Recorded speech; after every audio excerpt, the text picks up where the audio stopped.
Okay, hello and welcome to the Coillte Dubh, the Black Forest. Tonight's Numenera game. This is part of BrigadeCon. So if you have if you haven't yet, go to brigadecon.com and donate some money to Child's Play. That's what it's all for. I think we've raised quite a bit of money so far. So go ahead and contribute, and it makes us all feel validated in our hobby. So go ahead and do that. I've got some cool players here. I'm going to get them to introduce themselves and their characters, and we're going to get started with the game. So we'll start with Ken. Um, Ken Sheffield. I've got a little site called Wayward Son on YouTube. Very sparsely populated so far, but we hope to get bigger. My character is Harkin Tour. He is a naive glaive who protects the weak. So pretty much your stereotypical Boy Scout who doesn't get things a lot of the time. So hopefully we can do him justice. Sounds good. Matt. Hello, my name is Matt, and I run a YouTube channel called Zephyr's Gambit. I am playing Estelia today. She is a graceful jack who fights with panache. And one of the strange things about her today is that she is a clone, but she doesn't know it yet. I like it. All right, Locrius. What's going on, everybody? My name is Locrius. I make D&D videos about deadly-ass monsters. It's Locrius Planetoid is my channel. You can also check out my band, Planetoid, which is Planetoid Music on the YouTubes. And thanks a lot for squeezing me in. I didn't even think I was going to get to play in a game, so big shout-out to Lord Collins, a true mastermind behind the DM screen. I'm going to be playing a character by the name of Dermot, who is a hideous glaive who commands beasts. Very cool. And Laura. Hi, I'm Laura, and I'm going to be playing Effie Yera, who is a mechanical nano who works miracles. Excellent. I'd like to say thank you to Matt and Locrius who jumped in last minute for this game. I had some people drop out, unfortunately, so they filled in the spot, which I'm very grateful for, so thank you. You're going to begin in a small town in the border of this forest called Hunter's Vigil. You have come there some way. Not important, really. What is important that you've all been asked to come meet with a Kelgar, who is the Baron of this town. So you're brought into his rather grand stone house. The rest of the houses around here are made of wood. All the wood you'll notice is monochrome, black and white, mostly grey, which is odd. So you're brought into this lovely stone house, and you're made to wait in this waiting room. So I'm guessing this is probably the first time you've met each other. You've all been contacted separately because you are known to be very effective and enterprising people. So you've been asked to come here. So you're sitting awkwardly in this waiting room. You've been here for probably 45 minutes, waiting, and every time you ask, a very polite young woman says, "Oh, he'll be right with you. I do apologize. He's just very busy at the moment." But you've seen no one go in and out or anything like that, so you're not really sure what's going on. So yeah, you're sitting awkwardly in a waiting room at the moment.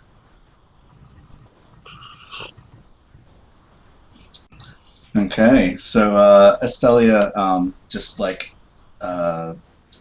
decreases her creased robe. She's wearing a flowing robes.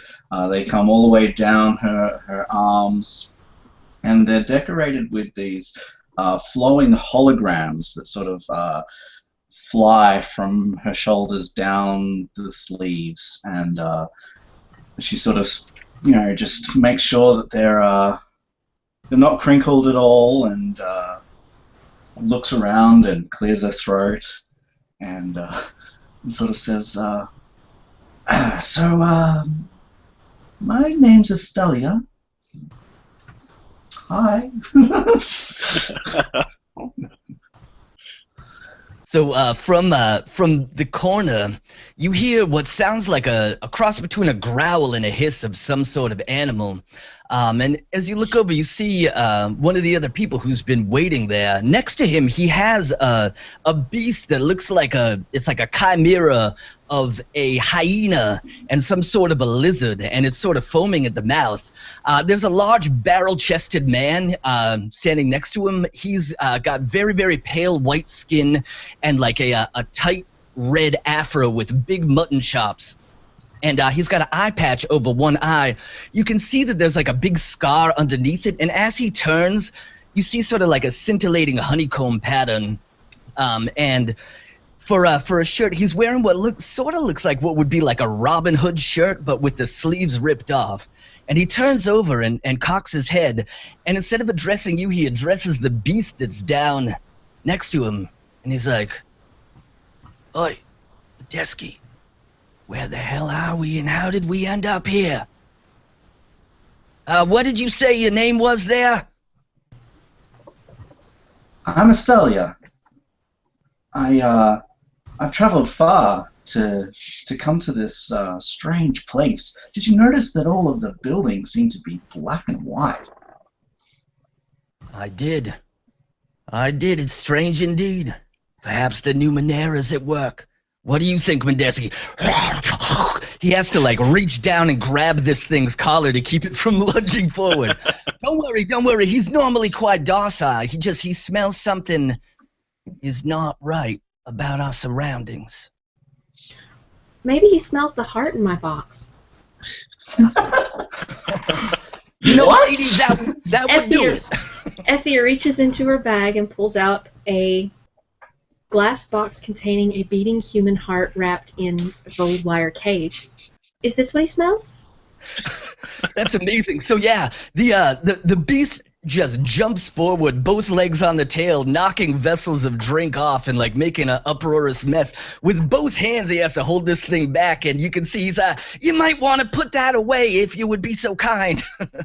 Oh, all right. Effie puts it back in her bag and.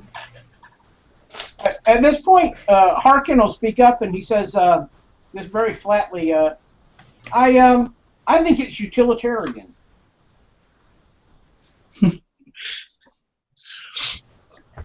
So finally, the door sweeps open, and she says, "The Baron will see you now." And you're brought into this comically grand room, this huge circular window at the back, and behind this enormous black wooden desk is sitting this very sharply dressed man. He's got a cigarette in his mouth, and he's got his feet up, and he's kind of rubbing his eyes as if he's been asleep. He says, "Oh yes, do come in. Yes, yes. Excuse me, sir. Sir? Yes? Do you have a heart? Excuse me? This beast, I forget its name, doesn't like hearts, so be careful if you have one. I will. Please take a seat, and you'll see there's only 2 chairs in the room. Dermot will turn and in a awkward display of chivalry turn to the ladies and be like, please. I make no motion for the seats. So Estelia looks at the others and realizes that they haven't made a move, and so she does this little graceful leap and sort of vaults over the arm of the chair and sort of comes to a nice soft landing, and it's like she never even moved. It's just with graceful ease, and she slides in and just sort of puts her hand on the thing and sort of looks up at him, and there's a gleam in her eyes, and she's like, "So, what is this all about?" So he's delighted. Oh, yes. Oh, my, yes. Very good. This is why I hired you folks. Indeed. And I see you have some sort of terrifying creature with you, some sort of monster, perhaps. Right. No, I wouldn't go so far as to call him a monster, but yes, Medeski, he's my most trusted companion and not a beast to be trifled with. Particularly hideous creature. Very good. And he doesn't like hearts. Right, yeah. Drop my headset. He may or may not try to eat someone's heart. Very good. Now I've asked you here. Well, I'm trying to mount an expedition. I've heard, let's say, rumors about a machine in the woods. A machine that could be quite valuable to me. I would like to go get it. Now, you've heard about the woods. You know, they're dangerous. No one comes back alive. I don't buy it, personally. People go in there all the time. We get our wood from there. We build our houses from there. We get our firewood, and people come back all the time. Never any issues. So, I would ask you to go deep into the woods and find this machine for me. Bring back the device attached to it. You'll know it. It is a crown. And if you do this for me, I will give each of you the princely sum of 150 shins.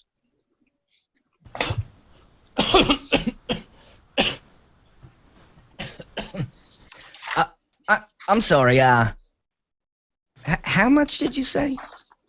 I said 150 shins, my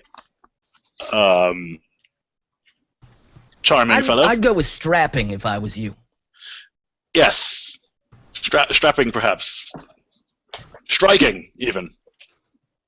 Would everything else we find be ours to keep? Salvage rights. That seems a reasonable arrangement. Yes, as long as you bring this crown to me, I'll be more than happy for you to find anything else you find in there is yours to keep. Why do you want the crown so bad? It would be useful to me in my job. Can you be a little bit more vague?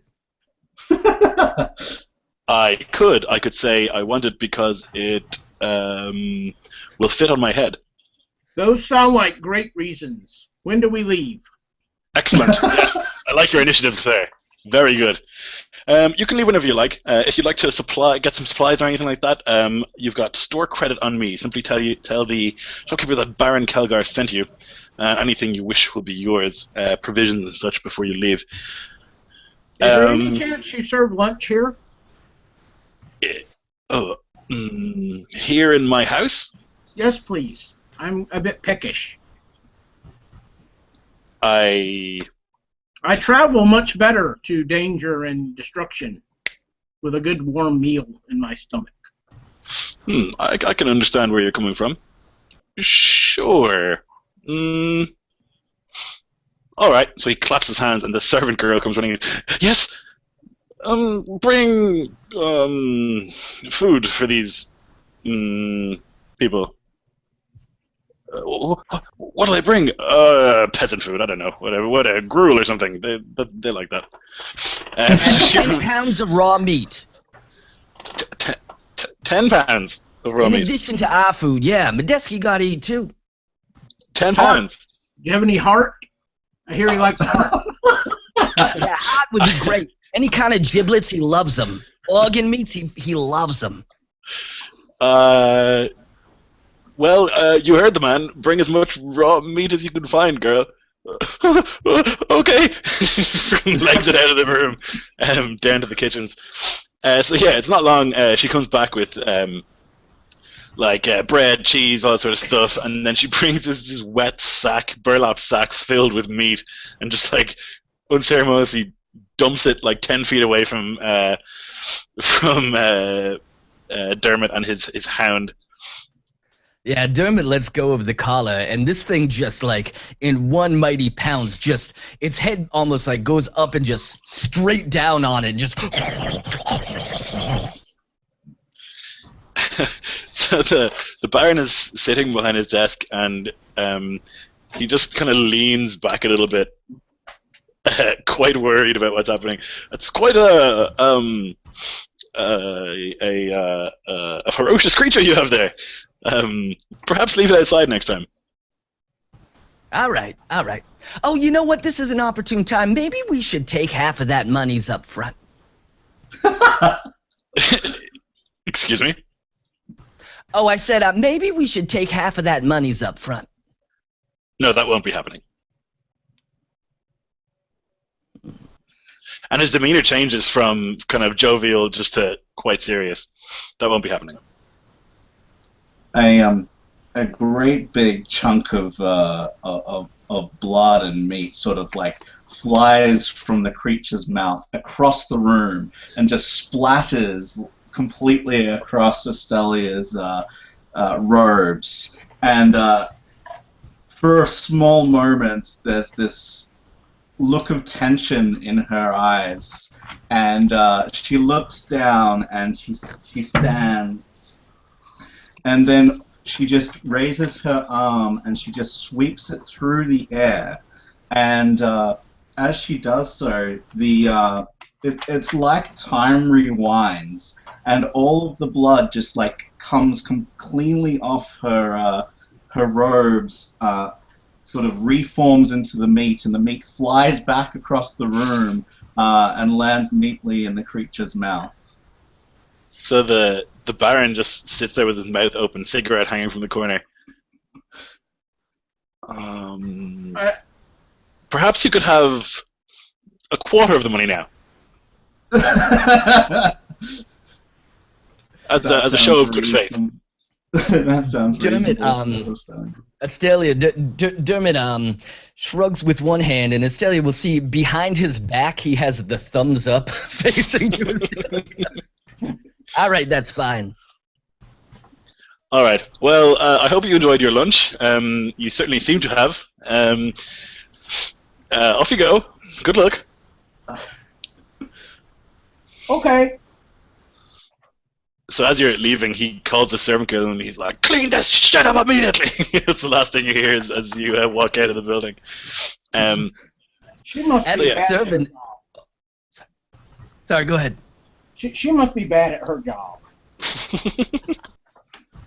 As the servant's like scuttling past us to go back and to get her cleaning supplies, Dermot holds out his arm in front of her and says, "All right, level with us. We're not the first ones he sent on this mission, are we?" I have to go. And she runs into the room. He takes a sidestep in front of her and he flips up one of the coins that he was just paid. Are you sure? Okay, I'm going to get you to try and intimidate her because I think charming is way out of the question because you're a hideous monster. Yeah, okay, fair enough. That's right. That's right. Yeah, I'm like monstrous looking. All right, cool. Yeah. So go ahead and give me a D20 roll, and you are good at intimidation, so it's one step easier. Well, hopefully it's really easy. It's really easy. It works. Yeah. You just needed a 3. So she says, "Oh, okay. You can't tell him I said anything, but no, you're not. A group went last week. They haven't returned. I have to go." And then she legs it. All right. Well, that's salvage for us, so that's good. Such an optimist. I love it.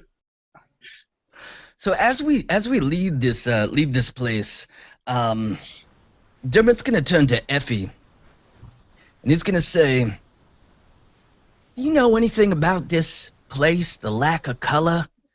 I just sense this tremendous sense of foreboding about this whole place." You're a nano, Effie, right? Yes. Okay. Do you want to give me a Numenera roll? Sure. So just roll a D20, and then you should have training in Numenera. You might even have specialization if you're mechanical. I do. Okay, so it'll be 2 steps easier. So you're looking to get a 9. I mean, could she use effort on this if she wanted? I'm not saying she does. You could, yeah. If you wanted to use effort, you could spend 3 points of intellect to reduce the difficulty by another step. Just making sure I understood the rules. Not. I got an 11. Okay, so you know a little bit about it. It's kind of a famous anomaly out here.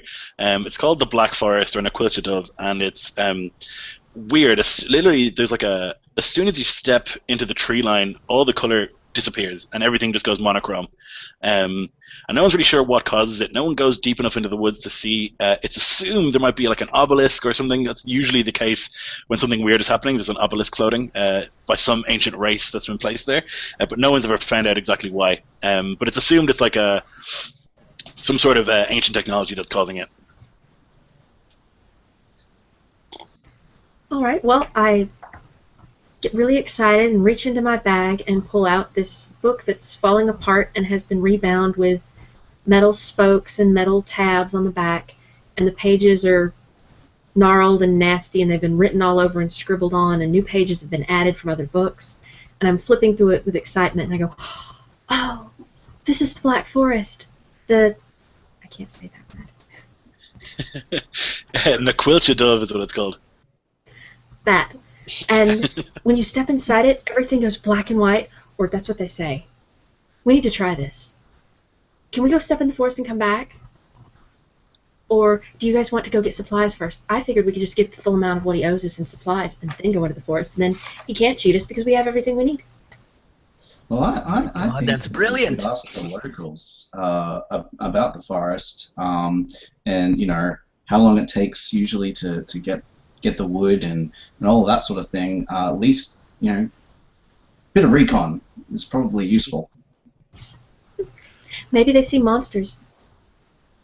It's possible. So yeah, probably the provision of that would know something at least. Even if none of us need anything, but some of us probably do. And she looks directly at Harkin when she says this, and then walks off towards the provisioner. Yeah, so Provision's house is a grey wooden house with grey thatch on the top. Everything's grey. It's very bizarre. But the grass and stuff around is green. But all the wood, anything that comes from there, is grey. And it's like a quaint little shop, and you can kind of get the smell of like what would you call them, like iron rations and stuff, you know, traveling food as you walk in. The woman behind the counter is probably in her late 50s and has this big smile on her face. She says, "Welcome, how are you? What can I do for you today?" And then she sees Dermot walk in with this weird hound, and she goes, "Oh God!" Oh, no, don't worry, he just ate.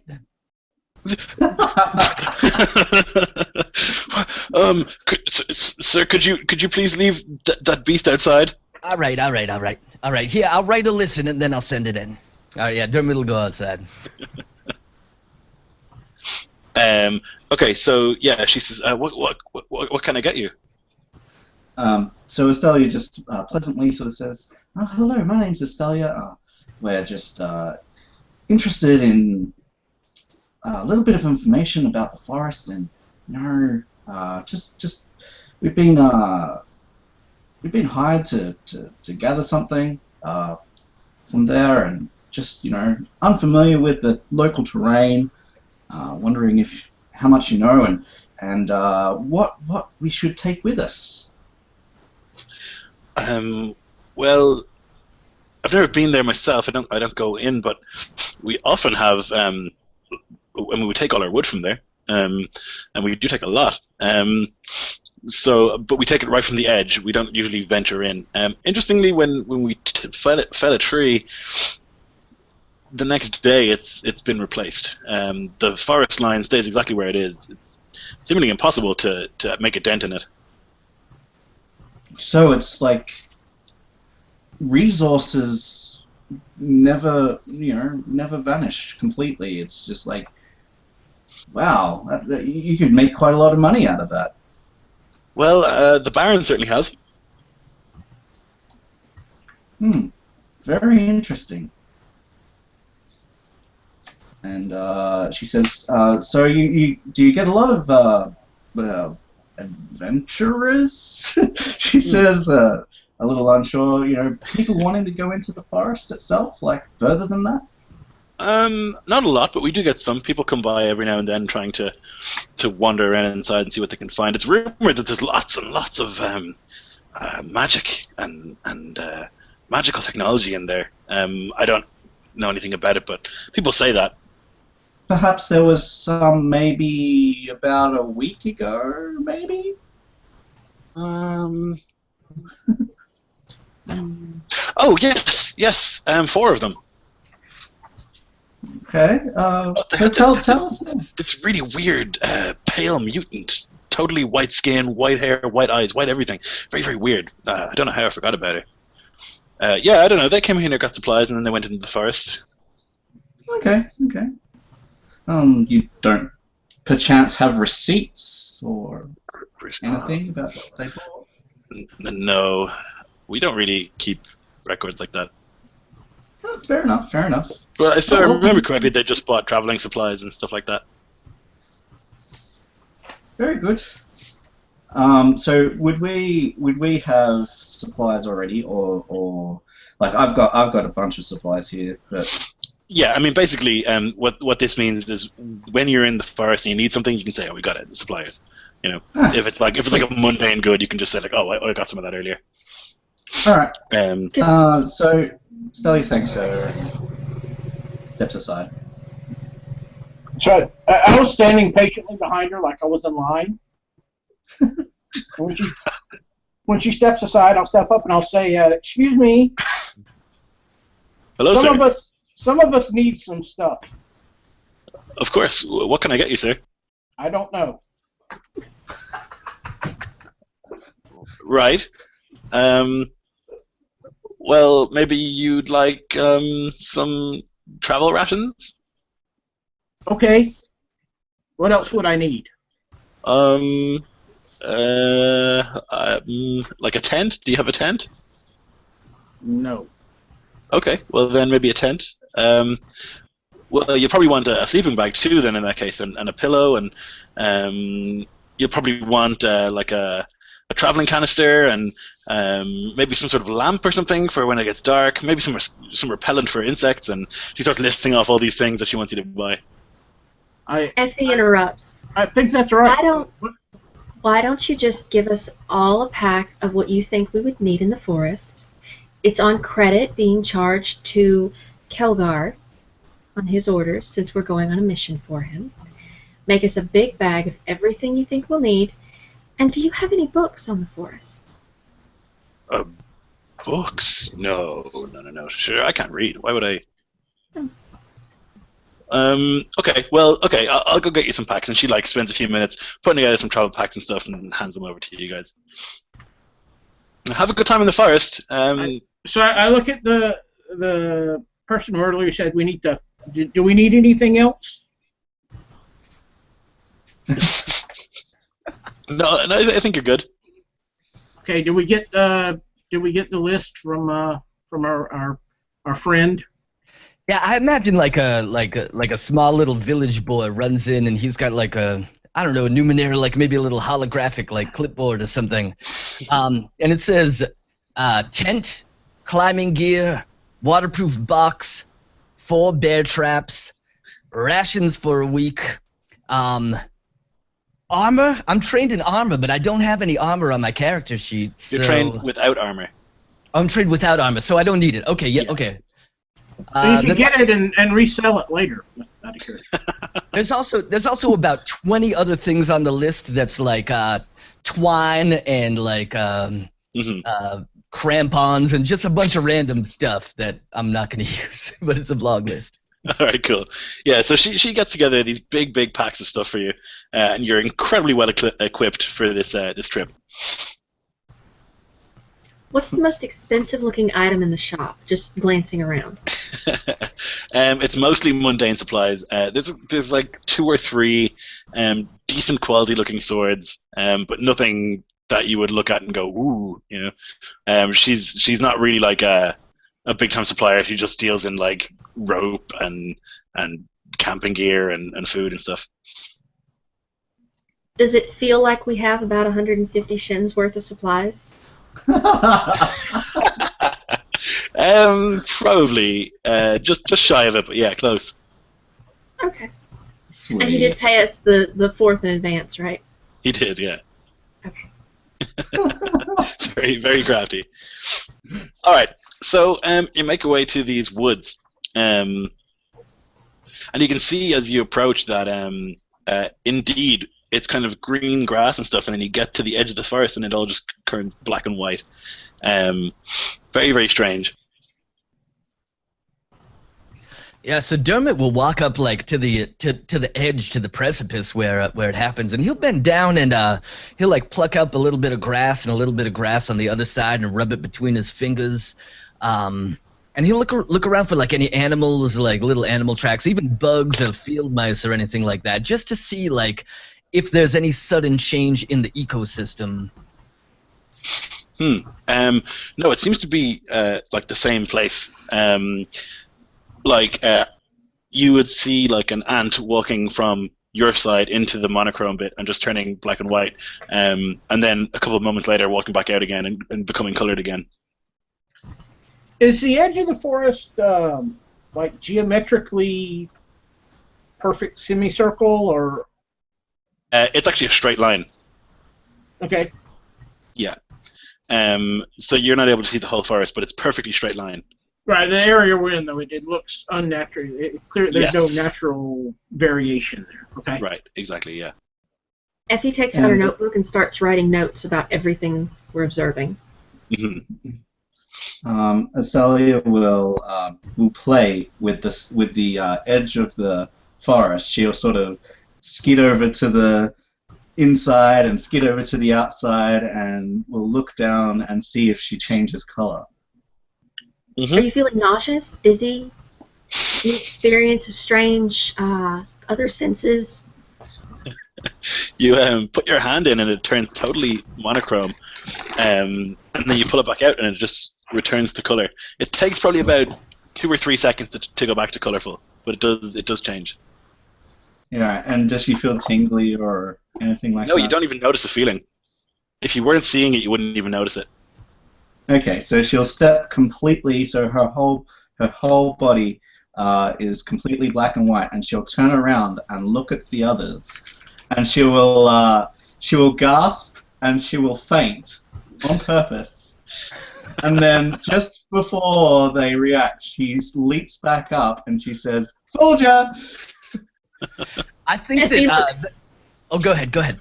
Effie looks angry and scribbles out an entire line of notes that she's been writing.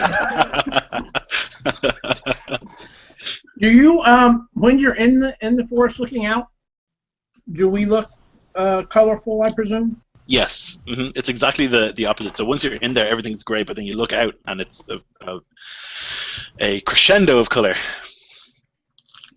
No, crescendo's a noise. A big thing. Crescendo is fine. Yeah. So Dermot will lean down to Medeski and he'll say, "Medeski, you are my closest and most trusted friend. O regal friend of the animal kingdom, you are truly wiser than I in the ways of nature. Tell me, what do you think? Is it safe for us to venture forth?" So Medeski will turn his head to the side, like he's listening, and then he'll just yawn, and then he'll wander over to a tree and piss on it. Yeah, Dermot will get up and sort of realize that everybody's looking at him, and he'll excuse me. He'll go over to another tree and he'll piss on it. No. Much like yawning, I think that is contagious. So I'll go over to find a tree myself. Azalia will turn her back as this all sort of starts to happen. Any sign of any humanoids doing that, yeah, she will just like shield her face with, and you can just see her shaking her head, just like. As a matter of I fact, don't know these people. I'm going to go to a tree that's on the edge, so that when I do my business, I can see it change as it crosses the line. Science, ladies and gentlemen. Effie leans over to Estelia and says, "Do you experience the need to urinate?" Or is it just the males? And makes more notes. Apparently, it's a male thing, she says. So Medeski's delighted sorry, that you're all pissing. He's like wagging his tail like crazy, but he has this like whip-like tail, so you can hear like a as he does it. But he's really excited that everyone's joining in his activity. And he looks towards you, Dermot, and you can kind of understand basic concepts from animals. And he says, "Explore." Right. You want me to come with, or you want to go solo? With. All right. Can everybody here run? Because I think we're about to start running. Jogging. Hang on. First, since you've already stepped inside, Estelia, would you mind putting something in your mouth that you can taste, and then step inside and see if it's all your senses that are affected, or just vision? Of course. So she does this, just grabs a bit of cheese or whatever that she's got in her pack and keeps it in her mouth and steps over again. You know, is there any change? Yes. Interestingly, such a good observation. As you enter, the cheese just doesn't taste like anything anymore. It's just like goo that you're chewing. But if you were to step back out again, it would taste like cheese again. Okay. So she steps in and it tastes like goo. She steps out, it tastes like cheese. She steps in and it tastes like goo, and she spits it out. And she looks over at Effie and she says, "Wow, it is the strangest thing, and I'm not kidding this time. But it sort of it loses its taste," she says. Dermot, can your animal friends smell anything in the forest from here? You are so smart. That's wick. Oh my god, I can't even believe it. Oh my god. Medeski. Smell for the nice lady. He starts whimpering. That's a no. Huh. But you could hear us speaking when you were in there, right? Yeah. Can you sing? So Estelia walks in about 3 steps and she turns around and she opens her mouth and out comes this graceful, not completely in tune melody, but it's close. And you just see in your mind, just for a second, a dancing troupe doing this flawless jeté maneuver as these notes flow out of her mouth, even though they're not completely in tune. And then she stops. We all see that? What you actually hear is her saying the words of the song, but there's no tune accompanying it. But do we all see the dancing in our head? Well, that's up to you guys. If they don't hear the tune, then no. So you notice now that you're thinking about it that when you're speaking, your voices are quite monotone. You're not. When you're speaking, there's very little emotion. It's when you're excited, you're like blah blah blah, but it actually comes out like blah blah blah blah. Okay.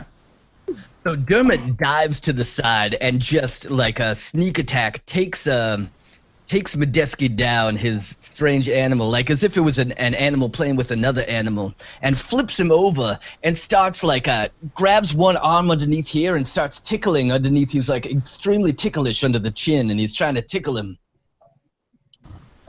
Yeah, so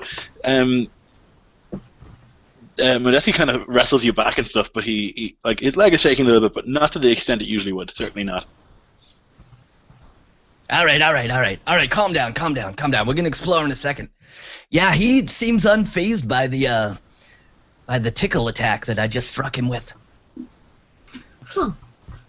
So it's affecting our ability to sense the world around us? Maybe there are no senses in the world around us. Hmm. I scribbled furiously in my notebook. She says, but it looks like time is getting on. We should probably venture on before it gets too late. I don't know how I would feel about traveling through this place in the depths of night. I agree. Oh, there's a curious thought. Effie lights a match and sticks it into the forest, like trying to keep herself out of it, but the match in. Yeah, there is fire inside, but it is colorless. But it is emitting light? Yes. Okay, I shake out the matchstick. Is it warm? Does it say warm? Yeah. Okay. All right. Well, I agree that we should get going. I think we need to cover as much ground we can before it gets dark. Okay, so you move into the forest. Any idea of a direction? You want to go straight in, or you want to east, west? I'm just going to walk straight in unless someone leads in another direction. Just whatever way is straight. Is there any sign of anyone being in here recently, like tracks or disturbed vegetation? Good question. If you guys want to do either a perception or a survival sort of tracking test, you can do that. I would love to do one of those. If I see other people looking, then I'll think, hey, I'll do that too. Yep, go ahead. Yeah, absolutely. Dermot will too. He'll see you looking around. He's like, oh, of course, of course.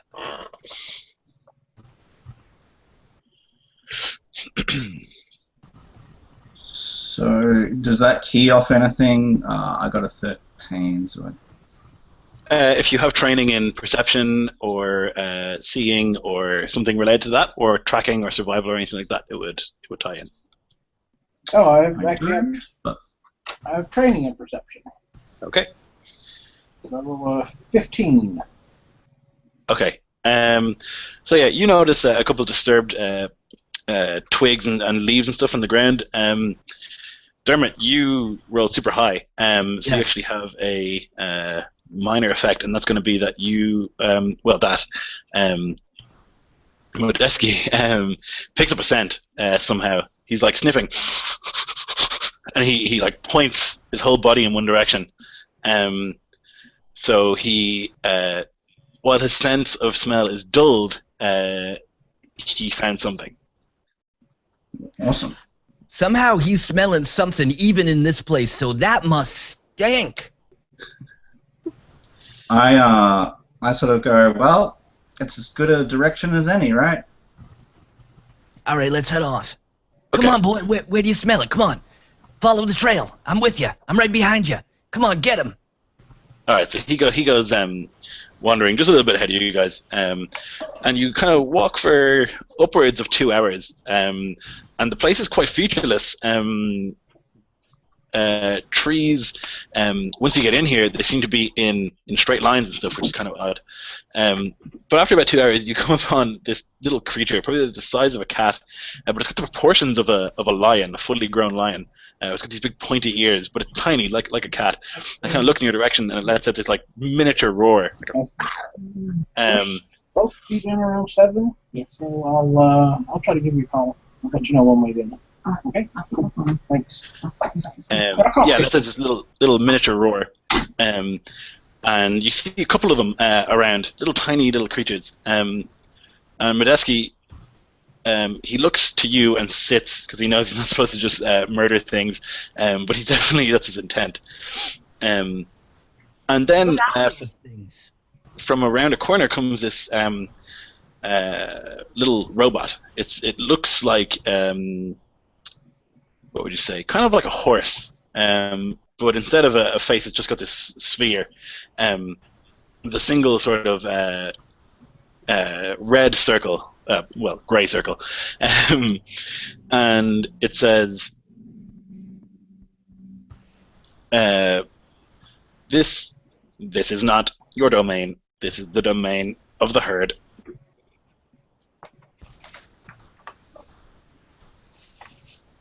Okay. Well, can you show us the border of the domain? You have crossed into the domain of the herd. Please retreat. What is the Yep. herd? The herd is this one and these ones, and it like points his head at the little kitten creatures. Aww.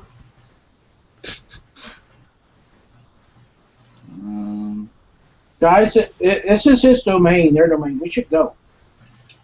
I think it means the whole forest. Okay. Haken, Did you just see tone it other down. people here? Haken, let me have a conversation. So Dermot's gonna go over to Haken. Is gonna be like, just let the lady talk. She knows what she's doing. But No. Yeah. But No. okay. Well, little friend, did you see others like us? We're looking for them. Intruders were detected. Were they harmed? They passed through. They retreated from our domain. Could They you were show us detected. how they retreated? They were detected 194 hours ago. Are they no longer detected? They are not. Can you show us where they went? I must protect the herd. If we help you protect the herd while you show us, would that be acceptable? You are a threat to the herd. Threat detected. We will not harm the herd. Intentions unclear. So, sorry. Go ahead. Go ahead. No, I got nothing. Estelia just sweeps her arm up, and a series of runes leave her robe, and they're just like they separate just into the air, and they sort of make like a rainbow, and a rainbow of runes out in front of the thing, and she says, "We mean you no harm. We just seek for these others like us." And then the rainbow retreats and rejoins the robe again. You see the little kitten lions have like run around behind this little robot. So the robot's only about 3 feet tall. The whole thing, like none of it's a threat to you by any stretch of the imagination. And the robot says, "You may pass through the domain. Do not linger. I must protect the herd." Okay. Good enough for me. Harkin gets ready to say something, but then he kind of looks at Dermot and then points his eyes down and. I will just ask one more question then. So she sort of looks to the left and looks to the right, and she says, "Just point in the direction that these others retreated in. You don't need to lead us." Are they of your herd? Yes. Yes. You wish to protect them? Yes. Intention unclear.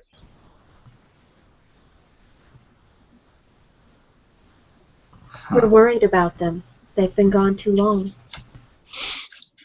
And Estelia will pull out just like a fingers full of rations and just spread it on the ground and say, "They may be going hungry." That cannot be allowed. You must protect your herd. So it looks eastwards, and when it looks, a long, 1 foot long spike comes out of its head. Your herd went in this direction.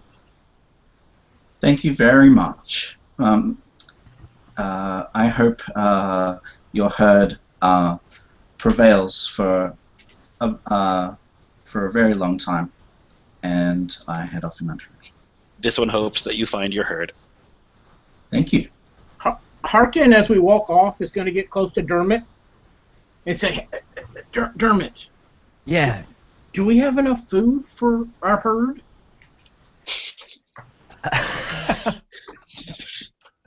I think we got enough I got enough for a week. I think we're gonna be all right. All right, I'm worried about them. They're hungry.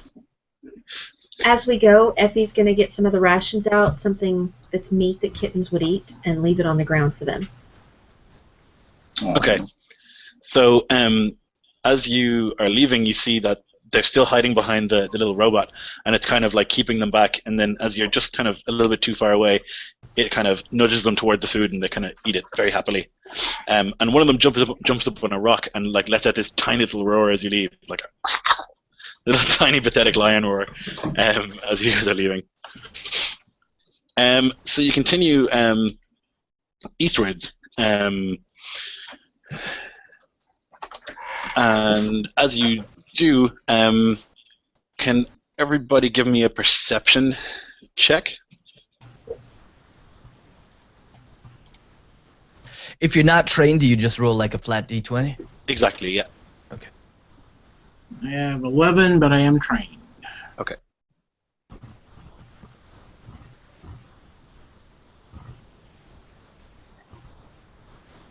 Okay, cool. So it looks like you go the highest then. You hear the sound of trees falling over, and you hear a sort of approaching footsteps. And what direction was this from again? This was so you're traveling east. It would be on your left, basically. Okay, so not from where we're going or where we just came from. Okay, off to the side. Do y'all hear that? Oh yeah.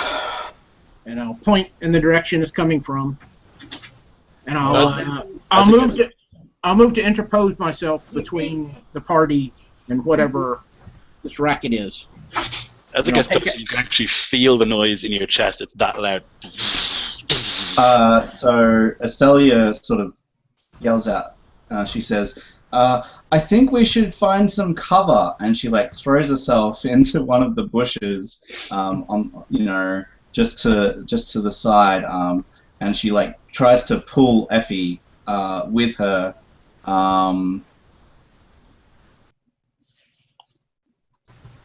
Effie's trying to get to the noise. She wants to see what's coming, and has still got her notebook out, trying to write everything down that she observes.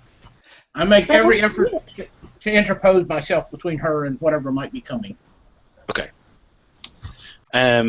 So it continues for a little bit, and then you see trees begin to like get like pulled up, and then you see this creature walking towards you. I'm going to show you a little picture of it. So it looks like this. It is approximately 50 feet tall, and it's just kind of walking forward, and it's picking up like entire trees and eating them as it goes.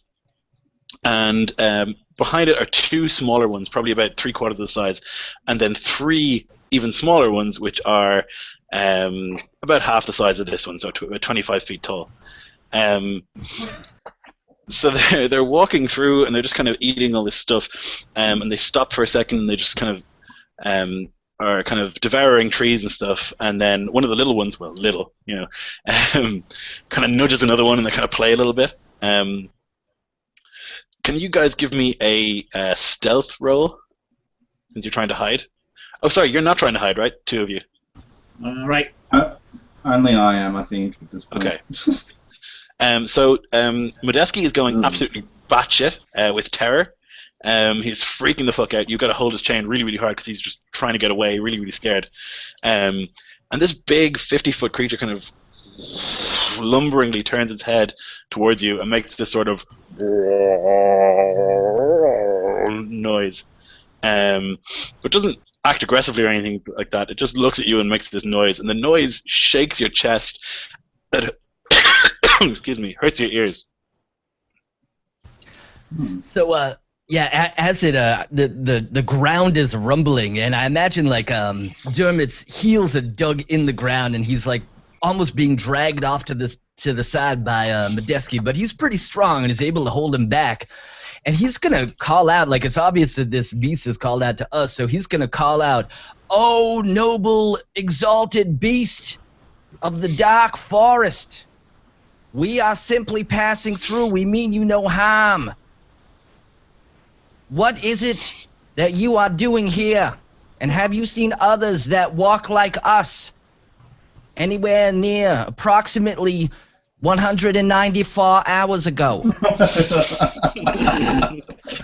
So this enormous creature looks a little bit confused. It turns its gigantic head and it says, "Slower. No understand." We mean no harm. I am not afraid. He's not afraid of us.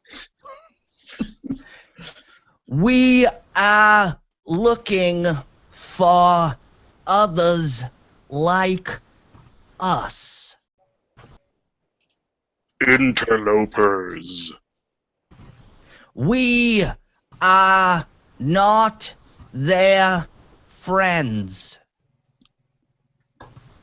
Whoever's closest to me, I'm going to look at them and say, I thought we were looking for a crown.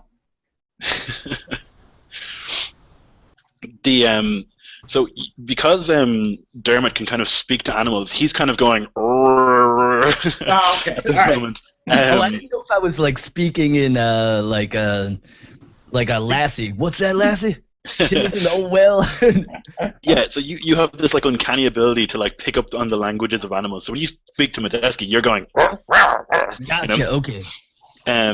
So yeah, this thing says, "They passed.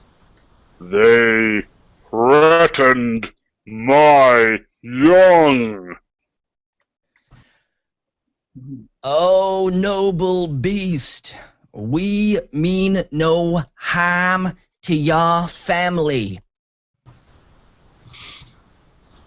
They are trapped. They will die. Do you wish for us to retrieve them and remove them from your forest? Yes. All right. He's gonna turn to his companions. All right. So as far as I can figure out, the other group came by here, threatened his young. He trapped them somewhere, and he wants us to get them the hell out of here. I'm gonna tell him yes because I think that's a thing to do. That makes sense because they're starving.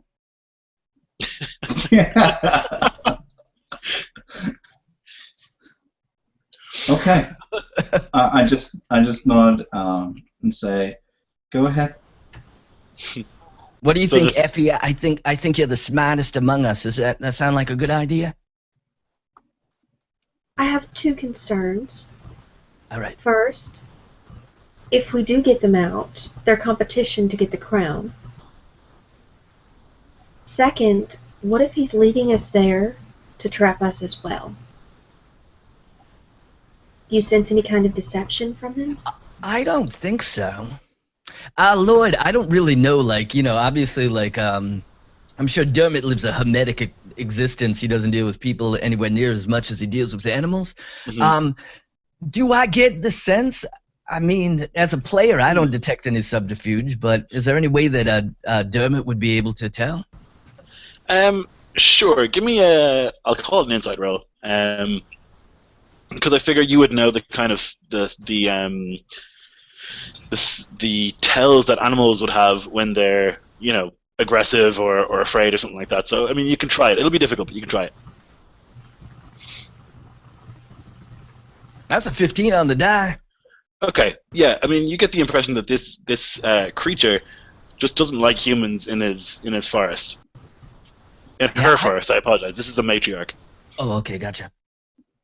So I don't think that they're. I I don't think they care about us. They just want humans the hell out of here. I don't think that they're trying to. We're so small. We don't really register on their radar, as far as I can tell. Like we're a nuisance to them. They want us out of here. There's no animosity towards us. They just want us the hell out of their forest. All right. If you guys are fine with it, I am, but I think we should be ready for this group to try to betray us. We're competition. And they may have not been smart enough to get money before they left. Yeah, it's true. I mean, but if they're trapped, we're going to have the upper hand. Till we get them out. We go to graze now. Do not make me angry. Do not follow us. Of course we will not. Please. Are they in the direction, where are they in relation to where the sun rises? Oh, Jesus. I mean, how else? It's not going to know what north is. So. Right, yeah. Let me figure this out.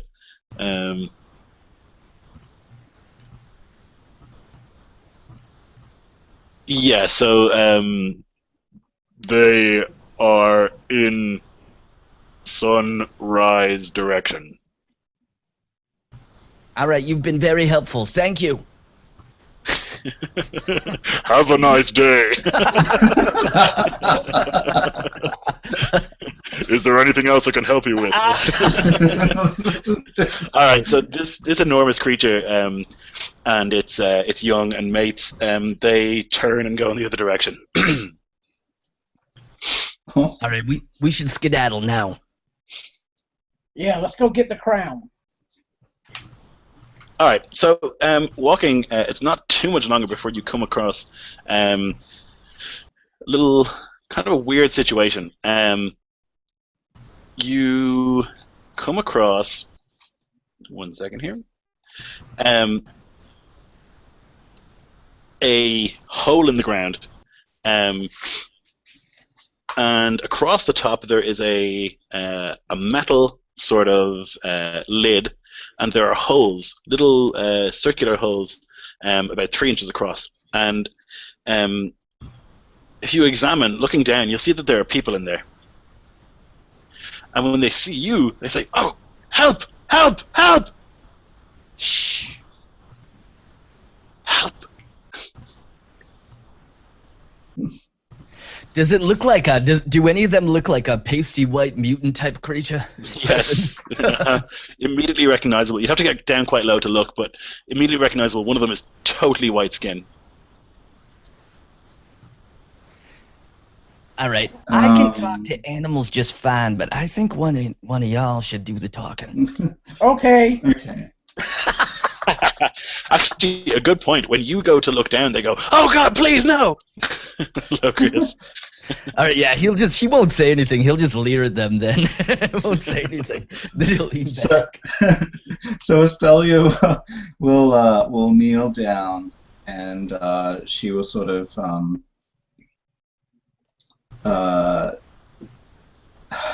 she will say down there, "Hello, my name is Estelia. We have been employed the same as you, and have discovered your entrapment. If we free you, you should exit the forest as soon as possible. Is this agreeable?" Well, we've been hired to get this crown. Can we help? So Estelia says, we have taken the job now, and we will get it done. Unlike you. Well, I mean, no need to be a dick about it. They say our friend Nuemos, he's still in the woods somewhere. He was mauled by a bear, And Bear. a bear, a ravaged bear, and we left him there so he could recover while we kept searching. We came across this weird metal plane on the ground, and when we touched it, it dropped us in here. We've been here for a week. We have extra provisions we can give you. I bet they're hungry. We are. We're so hungry. All right. So I cautioned the rest of the group. Then they probably heard that, but I say there's a metal lever or whatever around here that will entrap us as well. We should be careful. And I go.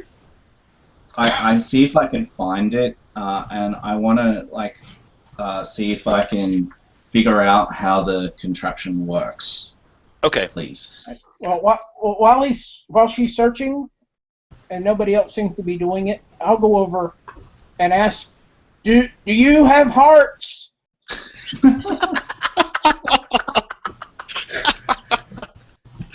If I could give you inspiration, I would. That's great. So he's like, yeah, we're not heartless mercenaries. We're just trying to make a living, you know?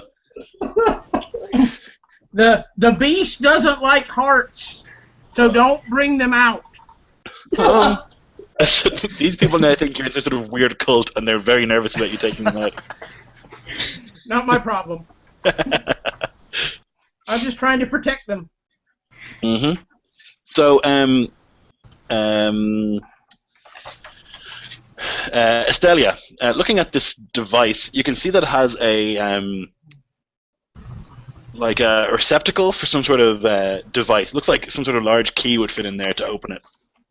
Oh. Okay. So I point this out probably to Effie. She's our tech expert. So I sort of point at that and sort of say, looks like some sort of key goes in here. Maybe you could jerry-rig something? What? Effie looks up where she's been crawling on the ground looking for the flat metal panel, like crawling inch at a time, rubbing her fingers in the grass, trying to find one and find its edges. And she gets up and walks over to Estelia and looks down in the hole. Yeah, so you can see that there are 4 people down there. So there's kind of a big burly man with a square beard, and he is holding a crossbow. There's also like a tall sort of wiry guy with a patch over one eye and a mechanical arm. And then there is this woman, very, very beautiful woman with robes on. And finally, there is this pale white mutant. Do any of you have the key? No. Have What you key? seen anything metal, large, key-like? No. Maybe. Oh, damn it! Nuemos had picked up a thing. Your injured friend. Yes. All It was right. injured. It was injured a week ago by a That's bear. right. That's right. So your dead friend. He could be alive. Oh, All really? right. We need to get the key to get you out. Do you remember where you left him? Okay. Yes, we left him about 2 miles north of here, in a glade, a sort of a clearing. All right. Mm-hmm. I lower down a pack of rations to feed them for the day. Will it fit through the holes? Yeah, Probably. well, yeah. Mm-hmm. It's just poked through bits of cheese. Right, bit by bit it'll fit. Yeah, it won't fit as a pack, but Beef jerky, cheese sticks. Yep. We'll go get your friend. And have you noticed any other strange animals moving around? You said there was a bear, and we've already met the large tentacle face thing. oh, the Earthshakers. Well, we thought they were attacking us, and we took a shot, and then we just ran as fast as we could, and we fell into this pit. maybe not the best plan to shoot a little arrow at something that big. That big.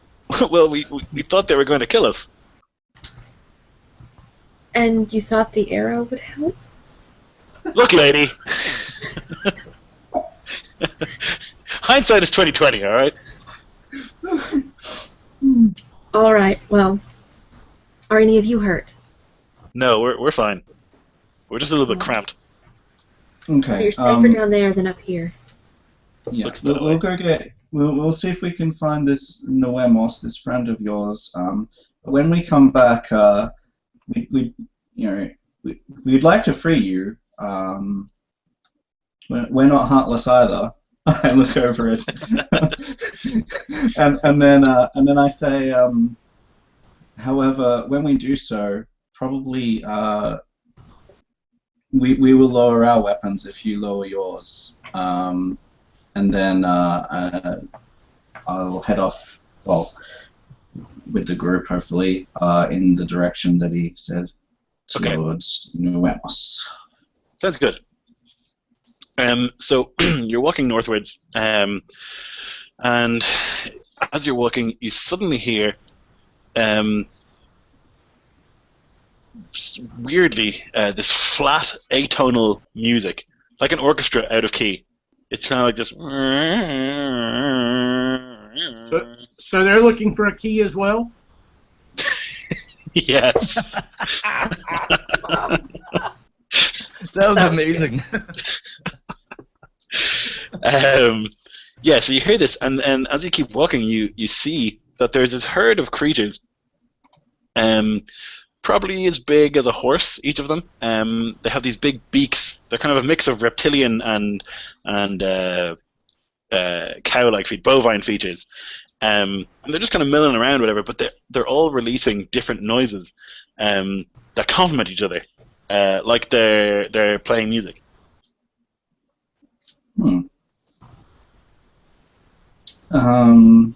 This probably inspires Estelia. She probably starts to dance to the rhythm of this music, and she probably hums along.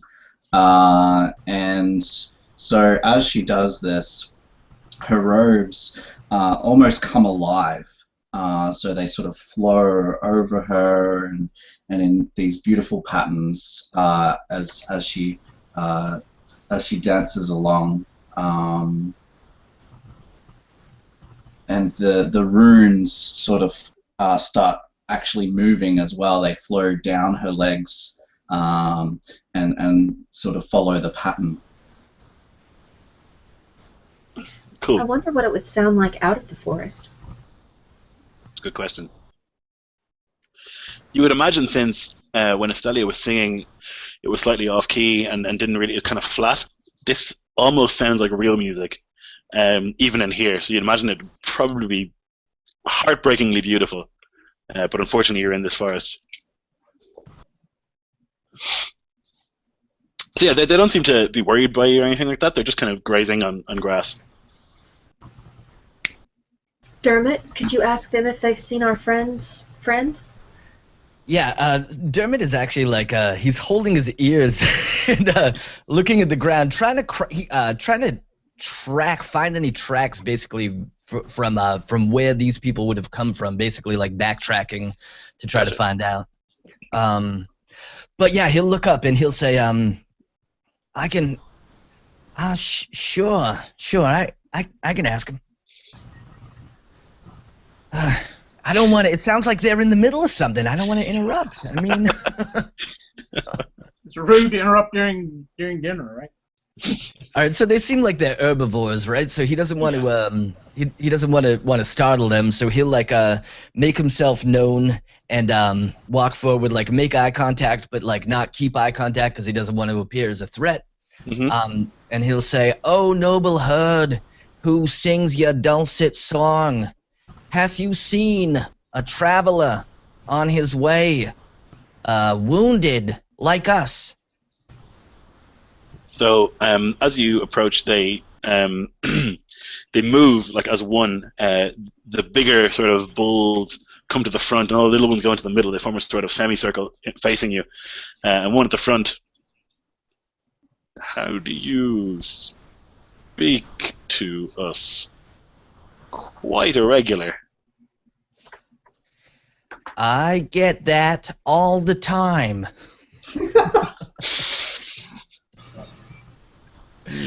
I have lived a life away from my kind,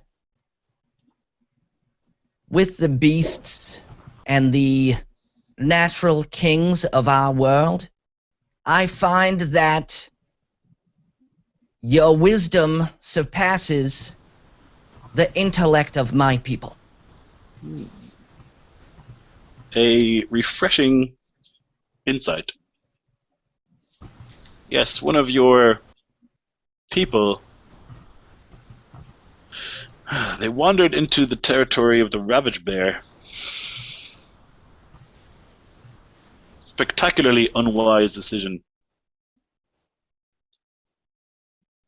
He could still be there, but he's probably dinner. The Ravage Bear sounds like a mighty predator. He is. We do not go there. We stay here with the Earthshakers. They protect us. Ah, yes. The noble Earthshakers. I must ask, the song that you sing sounds to me like in a different place would be a true orchestra of resplendence. But this place seems to muddy the dulcet tones of your singing. It's true, but it's very dangerous to leave. We have all the food we want and all the protection we need. Still, it is unlike other places in the natural world. Do you know from whence this disturbance hath issued forth? We do not. There's a large metal wall deeper in the forest. Perhaps that's unnatural. Very well. Have you heard tale of one like us, an adornment for one like us that would be placed on our head like the rack of a regal stag? What is a stag?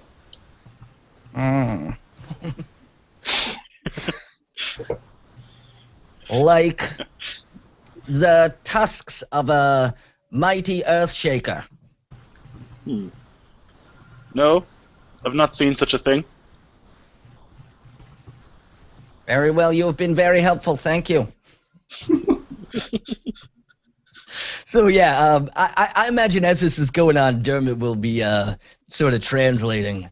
Oh, they said that he went in the territory of a ravage bear.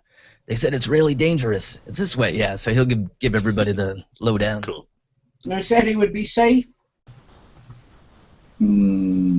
I wouldn't get your hopes up on that one. Oh, I don't. I just was curious. If he's there, I can tell Haken that you have a heart of gold. And I respect that, I really do. If he's there, if he's alive, we'll get him out. When you say that, I take a few steps away from the beast.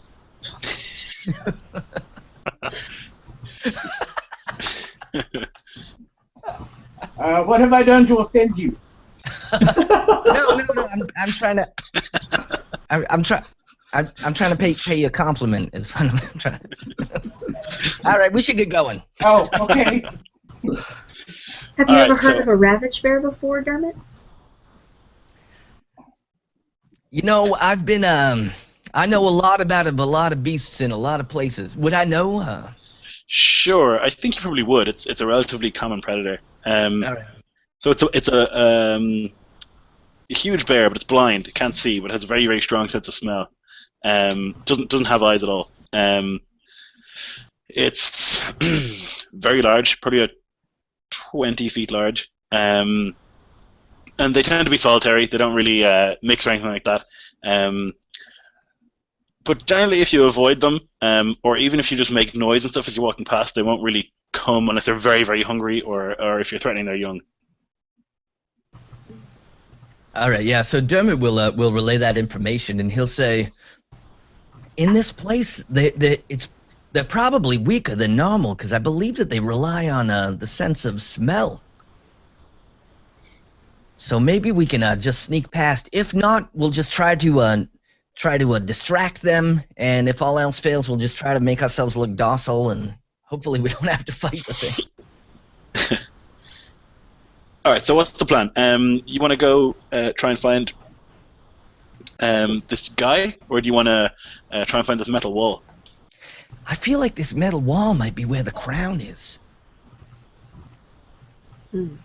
It's just a hunch, but I mean, what else have we seen in here that's like a structure of any kind? Just a weird grate in the ground, that's all. Well, Astelia sort of looks up and she says, "So, I am in a little bit of conflict. I have given my word that I will find this crown, and I have also given my word that I would find this man. I think that the man might be in more danger, and my heart leans that way. However, we do have a job to do. So, But he's been by himself in the woods for 7 days with no food and a bear. Are we really in a hurry to him? What are the odds?" You make a good point. I guess another couple of hours won't be the end of him. Well, it could be. But, Which one do we think is closer? That's a good question. Would we know it all, Lord? I guess the singing creatures would have told you that the metal wall would, if this guy's north, the wall would be east, and it's probably a couple miles away, so a little bit further into the forest. So the guy's a little closer in theory? He is, yeah. Well, if it's only a couple miles either way, let's just do the first one first, drag his butt around or his corpse around, as the case may be, and move on to the wall. We only need him to get the key to rescue his friends. Because he is likely to be dead or on the brink of death. Let's get the crown and then lead them out, and we don't have to tell them we have the crown as we leave. I was just going to say something very similar, but not quite as intelligent, so that's perfect. That's perfect. All right. Astelia agrees. So you make your way eastwards then towards this metallic wall that you've heard of. So you get there probably in about half an hour, maybe just over an hour, and it is a cliff face. Cliff probably about 30 feet up, and the whole thing is metallic, and it's got all these various buttons and switches and stuff, and compartments and stuff like that. But as you approach, this strange robot will appear. Let me see if I can find a picture for you.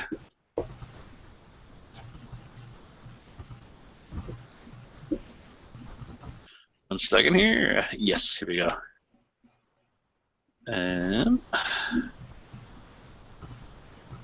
Okay, let's go ahead and show you. All right, so this gentleman approaches from around a corner, kind of suddenly, kind of skitters along the ground, and says, "What is the meaning of this? Why are you approaching my wall?" I move to interpose myself between it and the rest of the group.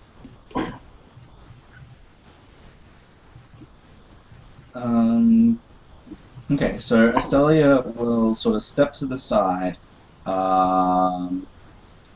still behind Harkin, and she will gesture with her hands, and runes flow over her head from her cape in just like this small, unimposing arc, and they sort of circle and flow back onto her robe on the opposite side of her.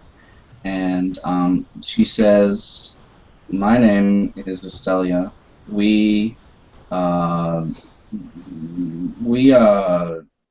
seeking a relic here in the forest and believe that it could possibly be here. We mean you no harm."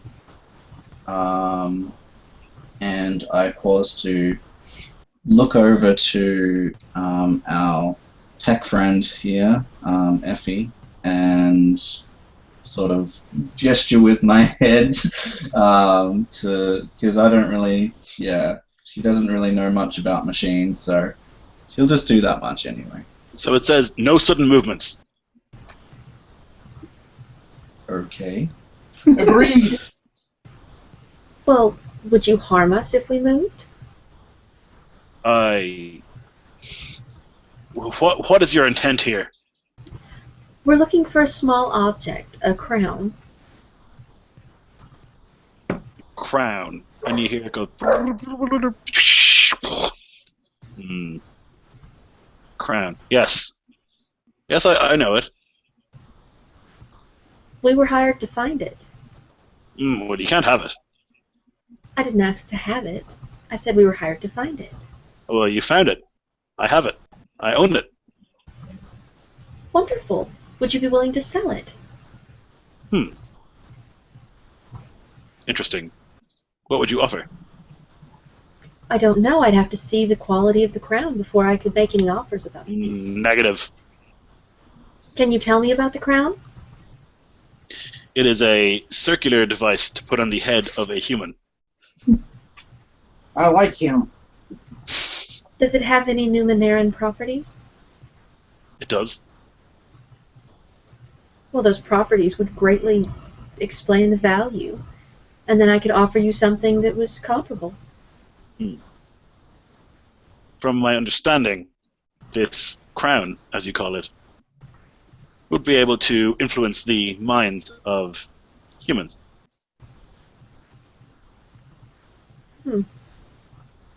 That doesn't sound like anything compared to the black box that I...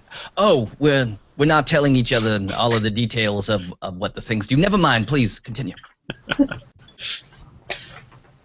Well, that's certainly a very potent item. It has value. It does have value, if you were looking to control humans. That does not interest me. Do you have any protective devices? Protective devices? What kind of protection are you looking for? I wish to improve my protection. I do not wish to be in danger. I kind of look worriedly at my shield. So at this point, Estelia doesn't say anything. She sort of shakes her head. But Effie, you will notice that there are two devices on Estelia, quite visible. There's a shoulder-mounted projector and a wrist projector, and these are removable. So yeah, and you recognize them, and you know that they're removable, but she doesn't seem to know about them. Like Estelia doesn't seem to know about them.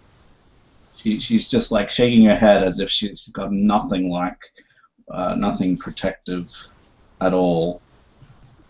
Well, like she's going through her pack even, looking for Effie starts protective to items. wave her off, like, don't do that. Leave it, don't bother. Well, we have many items, but I'm not sure if they can offer the protection you're looking for. How about I show you one of our items, and you let me know what properties it has, and whether or not those properties are something you'd be interested in. I will keep the item. Only if it's in trade for the crown. I will acquire at least 3 items for the crown. That depends on what the items can do.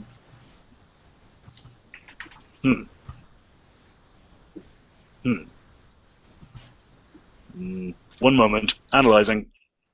So it starts like puffing out smoke from the top of its thing as it's like computing what's going on here. As there's a little bit of a lull there, Dermot's gonna not too fast because he doesn't want to startle the thing, but walk over to Effie and he's gonna pull out. He's got just this small black box. It's about the size of a cigar box, and it's just made of like a shiny, like a plastic-like material. He's gonna, and as he pulls it out, you hear like just sort of. It almost sounds like the wind at first, but you hear, "Hello." And he holds it out. He's like, I won this in a card game. I have no idea what it does. If you want to part it with it, go for it. Okay. And hand it over. Effie takes the box and waits for the robot to finish thinking. Okay, so after a while, it says, human interaction require introductions. They do. I I am- apologize. 3645-9K4B-3.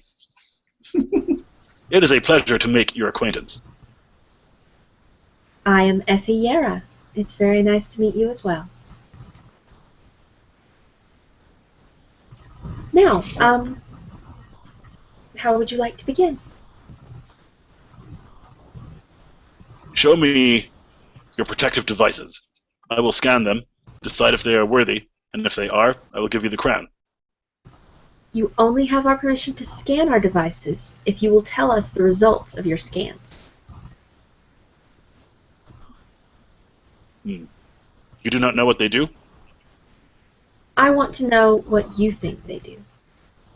I will know what they do. I will scan them and discover their properties. But if you've been out here by yourself for so long, how can you be sure your sensors are properly calibrated? Okay, that's really good. You can have an XP for that. That's super good. So you get one, you get to give one to somebody else. Oh, wow. Like give one now or just any time? Yeah, so to one of the person in the party.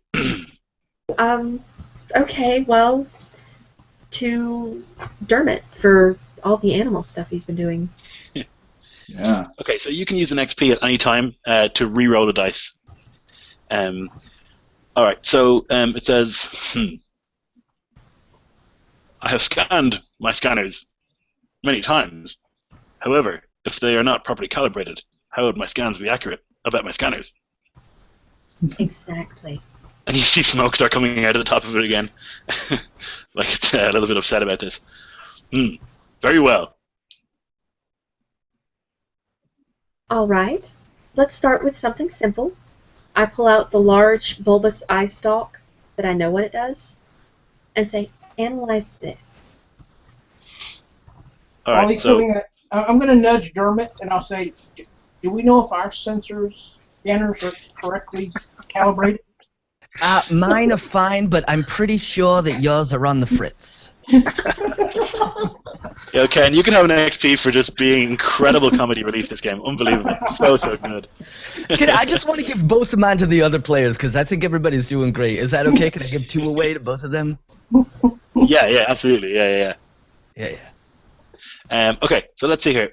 He says, it takes 3 hesitant steps closer, and it's got this real kind of jittery sort of scuttle as it moves, almost like nervous.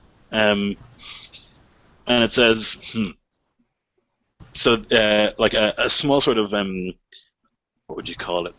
Like a scope eye will like, and then like scan the thing. This is an organic device. It is of no use to me. True, but we're testing your sensors, remember? Are you having memory problems? This device can be grafted to a human and Yes. function as a third ocular device. Yes. And it lasts for 28 hours. I know that. Okay, I just wanted to be sure.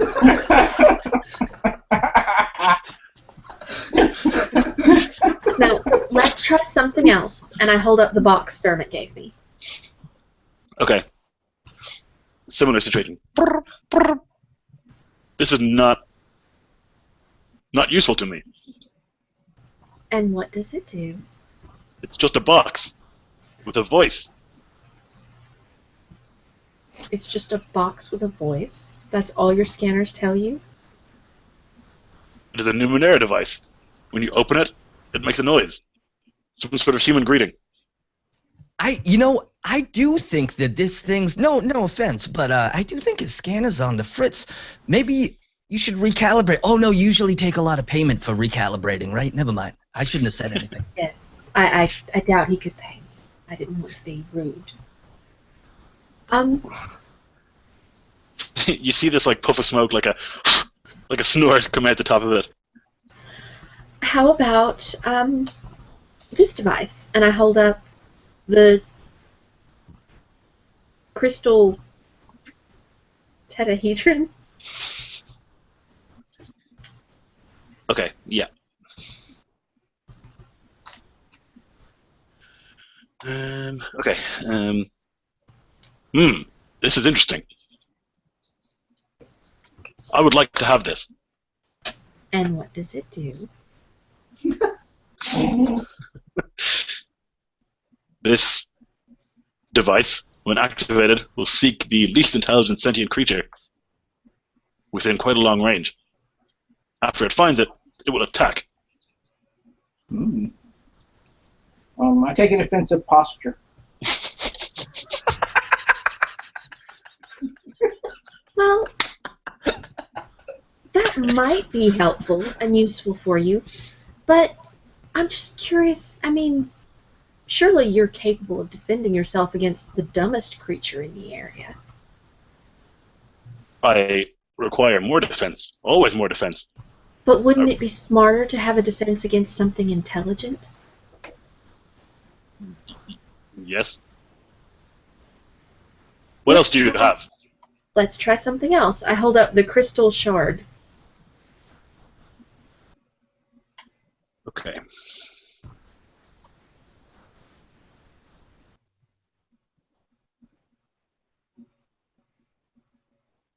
This is such a long book.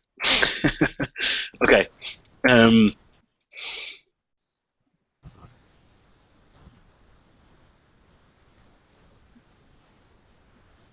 I would like to have this. Well, why do you think it would be useful to you? It is a detonation device. Oh my. Yes, it is. Now, wouldn't detonating anything damage your wall? I would not shoot it at the wall. That would be extremely foolish. But if something was in proximity to the wall and you shot it... I would use a different weapon system. But so you have many. I do. That's good. My friend, and she gestures to Estelia, has some unorthodox defense mechanisms, if you'd be interested in looking at those devices. Estelia shifts uneasily. It's like, what?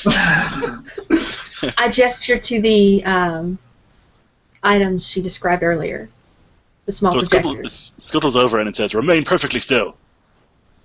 Estelia like freezes in place.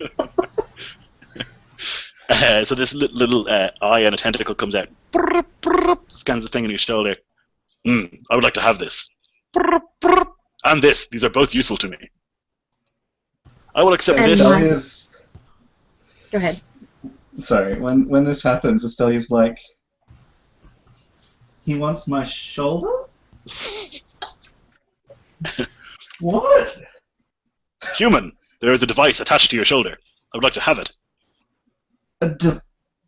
What? I will accept Well- these two and the detonation in return for the crown.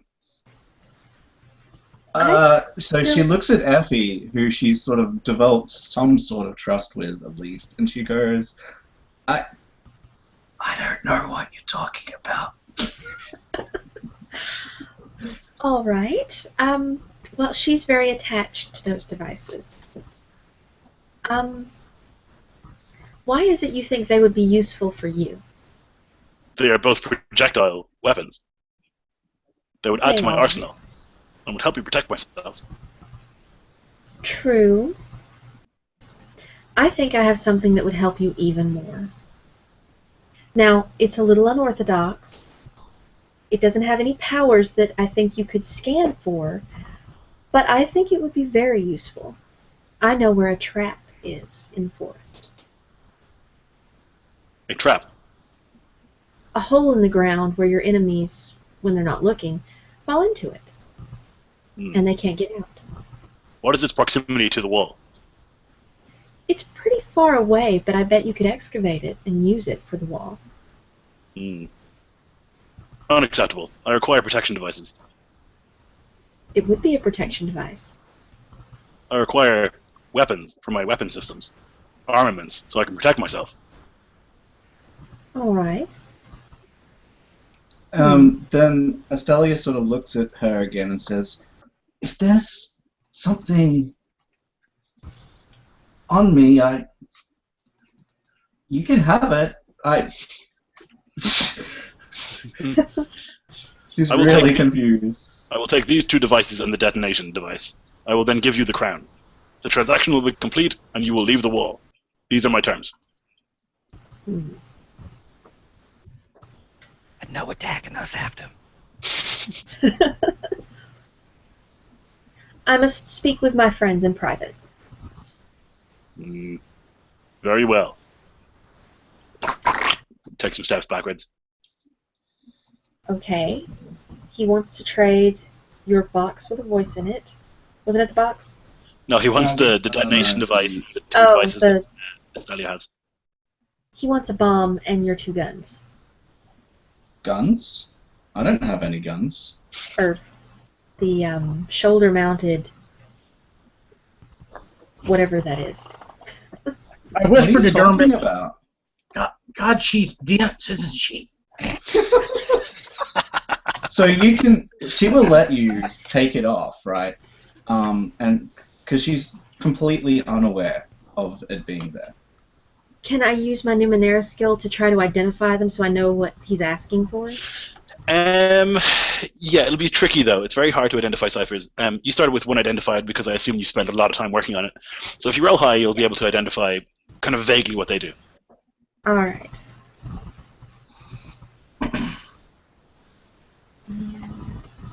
No. Okay. You get the impression that the one on the shoulder is definitely a weapon. The other one is not a ballistics weapon anyway. It doesn't seem to actually cause harm, but it does something. You point and click.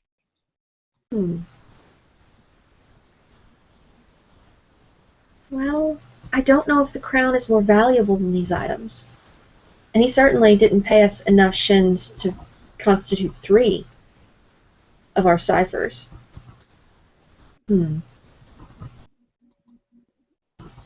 As an aside, out of character, how much would a cipher, if they sold, how much would such a thing? It depends a lot on the actual cipher. Some of them are quite powerful, while some have pretty minor effects, so it depends a lot on the actual nature of the cipher.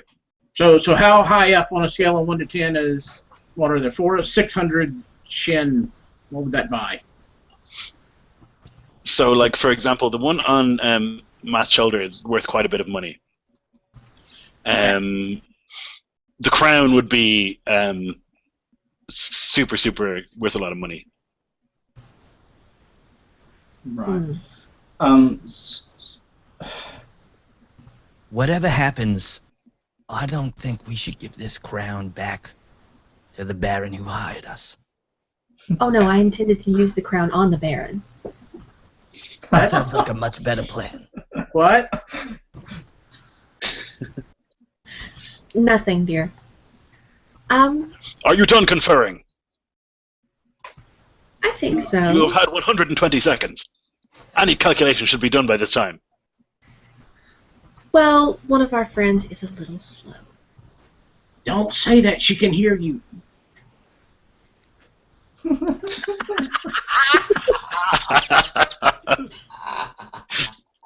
Now, before we begin the transaction, there are certain terms.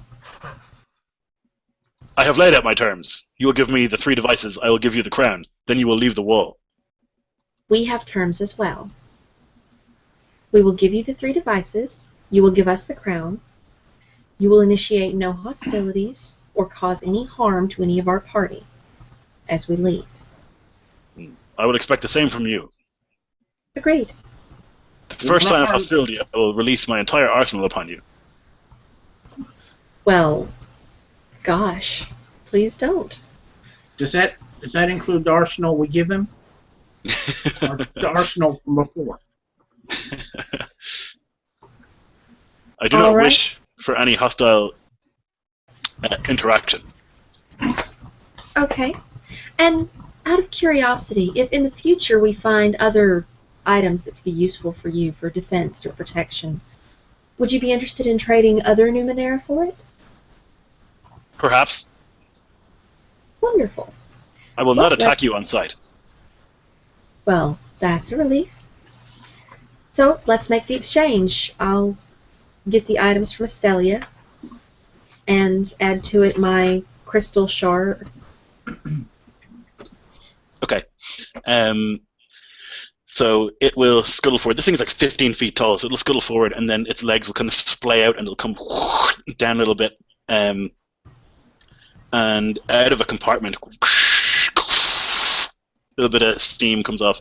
There is this very delicate platinum crown, and it's got like a jewel at the center, at the front, but it looks like the jewel is made of like moving nanites. So like little minuscule creatures, but they're kind of swarming. It looks like the color is constantly shifting. So it shifts kind of from black to white and everything in between. Wow. I was gonna say, is it more saturated than the rest of the world? No, it's still black and white. Okay. So another sort of wiry appendage will come out with a 3-fingered claw and lift the crown and deposit it on the other side of the ciphers. And then 2 more of these tentacles come out and grab the ciphers and secrete them somewhere within the robot. You may now take the crown. Thank you very much. I pick up the crown, and I'm going to give it to Estelia since she lost 2 ciphers for it. Okay. So Estelia, you notice, is a little more pale than the last time you saw her, and she's looking down at her wrist. She can't see her shoulder, but she looks down at her wrist, and you can see that the skin is like indented, like as if the device had kind of like left a mark, and she's looking down at it, and you can see that the longer she looks at it, the whiter or more pale she gets. She's looking a little queasy as you hand her this crown, and she's got just this look of confusion on her face. The crown is affecting her already. What's wrong, Estelia? The compact has been completed. You will now leave the wall. Of course, So yeah, she'll walk away as well, like, and continue to just look down at her forearm, and she'll reply to Ali. She'll sort of say, I don't know. It's like I feel like a part of me is gone, and she sort of like rubs her arm, and this sort of removes the top layer of what looked to be skin, but is in fact like a synthetic overlay on her, and she reveals like this metal plate underneath what she thought was skin, and she's like, Am I? You didn't know? I'm human, aren't I? Incorrect. Relatively.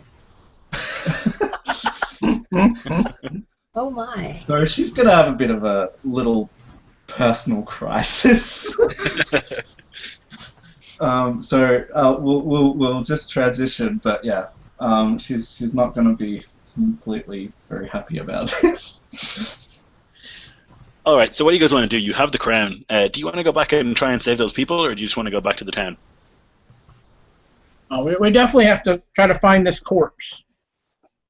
Key. All right, Medeski and I will run off. I think we should also. I agree. We'll let us scout ahead since we're natural woodsmen. So we're gonna pad off forward in the direction and try to track that guy down. Once we're out of earshot, Dermot's gonna have a little conversation with Medeski. He's gonna say, "My most trusted friend, the thing that we have just uncovered is a powerful object capable of controlling the mind of the two legs. If you see someone wearing it and I start acting funny, you take that crown from them." Yes. And then we'll head off and try to track that homeboy wherever he is. Okay. And we're gonna try to be stealthy because there's that ravage bear we don't want no part of. So. Yeah. Okay. So you're wandering through the woods, and you kind of know the general direction you're going in, so it's not too difficult. You do come across a what would you call it? Just like a tree, and it has these huge claw marks in it. Yeah, so you come across that, and you reckon you're definitely within the ravage bear's territory now. The rest of you are following, I would imagine, not far behind. So maybe less than a minute later, you would see the same thing. Give me a stealth roll, Sure. Dermot. Damn, man. Wow. Nice. Okay. Yeah, you were a shadow. And the rest I of you. imagine we take to the trees. We're gonna take to the trees for this. Why not? I rolled high. Can the rest of you give me stealth rolls up? No.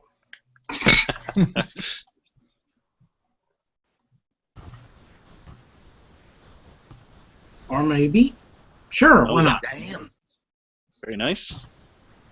So yeah, okay, good. And 8. Okay. All right. So you guys are you're also quiet walking through.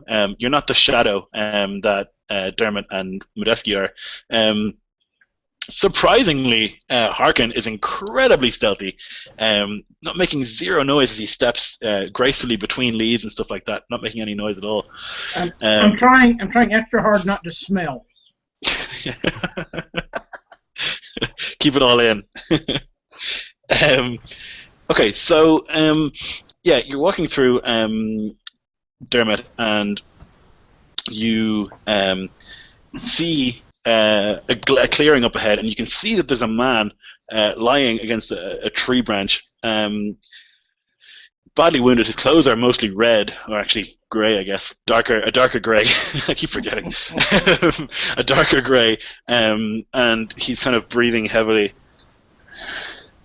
And he looks up with kind of these like glaze over eyes, trying to figure out if you're real or not.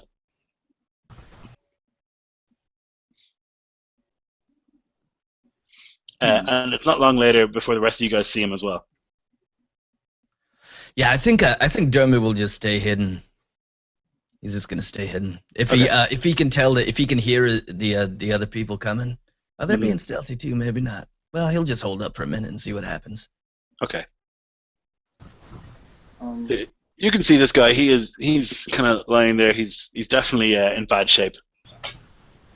If I see him, I'll move up towards him. I'll take out my med kit thing, first aid kit, something like that, and I'll see if I can first aid him. All right. Yeah, just give me I guess a d20 roll. We'll see what happens.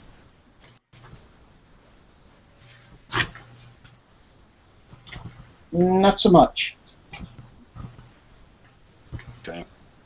When I see that Harkin has failed, I'll come up to him and I will put my hands on him, and you'll see a strange grayish glow come down my arms and flow into him. I'm going to use my healing touch. Oh, cool. Yeah, very nice. And it's a difficulty 2 intelligence. Okay, so you need to get a 6 or higher. Alright. Yeah, you nail it.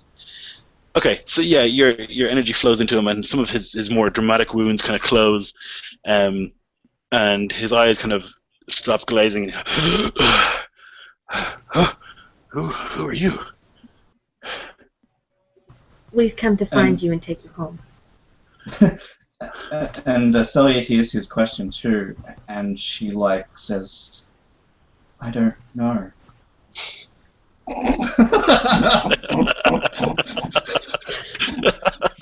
So dramatic. Wow. He says, "Have you seen my friends?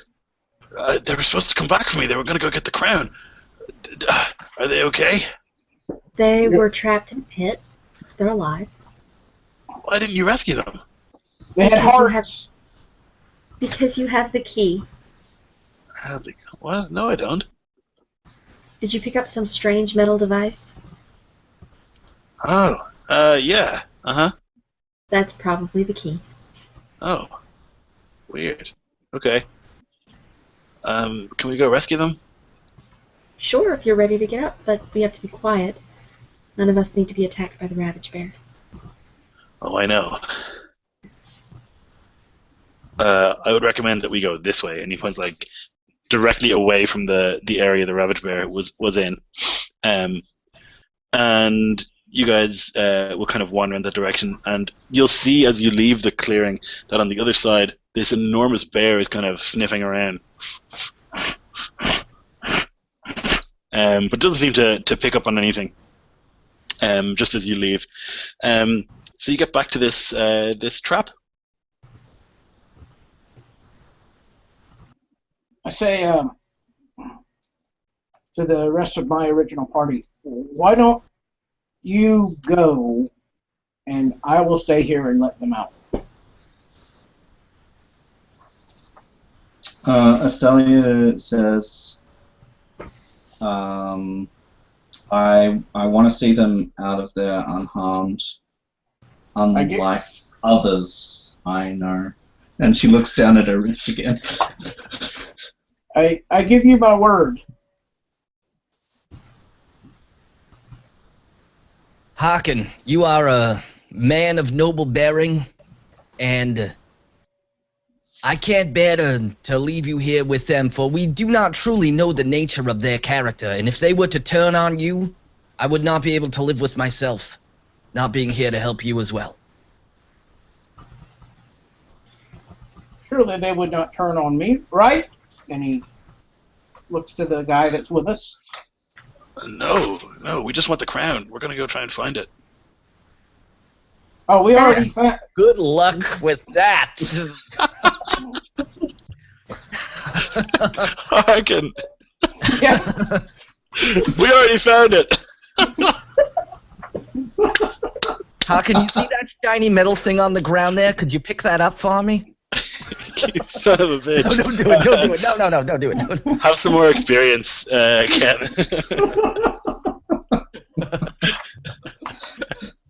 Lay on the experience. Okay, so the guy, Nuemos, is like, what? You have the crown? I don't have it, no. But your group has it. Yeah, let's leave him here, like you said. So Estelia says, we have a crown. Well, is it not the one we're looking for? Of course not. No, it wasn't. Jesus. How did they even hire you? They said they needed help. And I told them I could help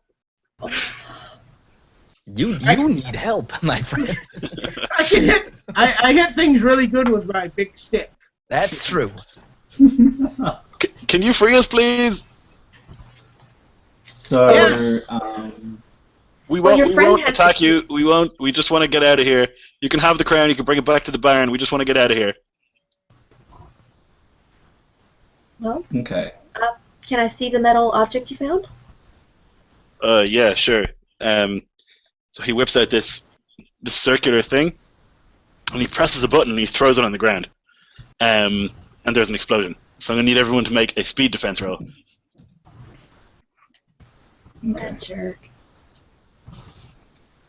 Jeez, you guys will fall for anything.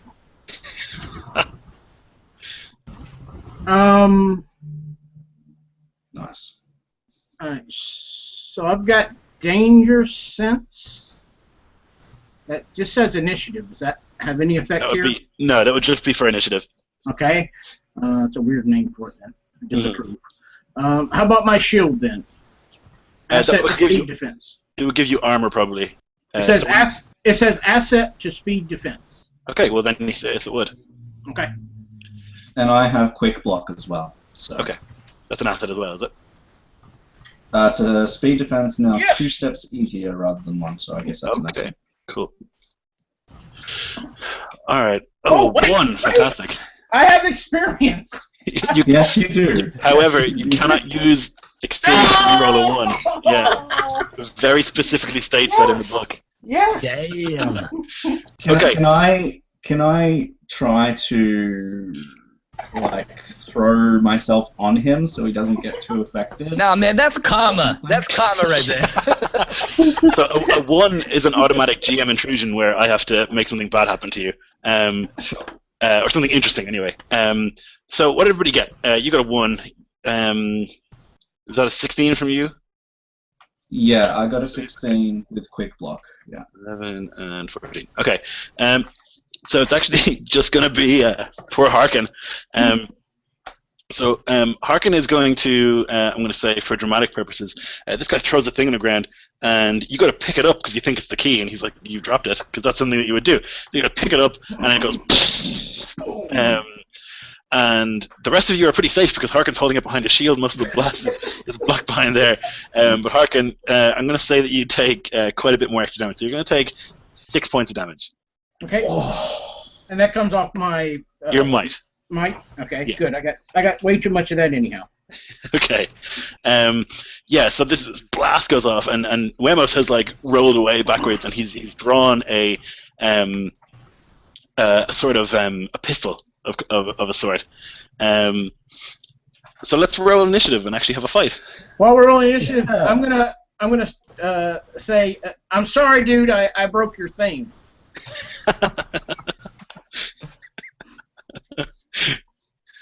Okay, so the target here is going to be a 12. If you get over a 12, then you'll go before the bad guys.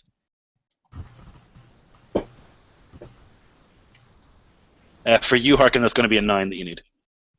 So that 8 I rolled is not a 9, right? That's the 3 you rolled. Oh, 3. Okay. Yeah. My screen is doing something weird. I don't want to reload it. No worries. Okay, so Stelia, you have a 20, so I'm going to let you act twice on your turn because you get a major effect. Woo.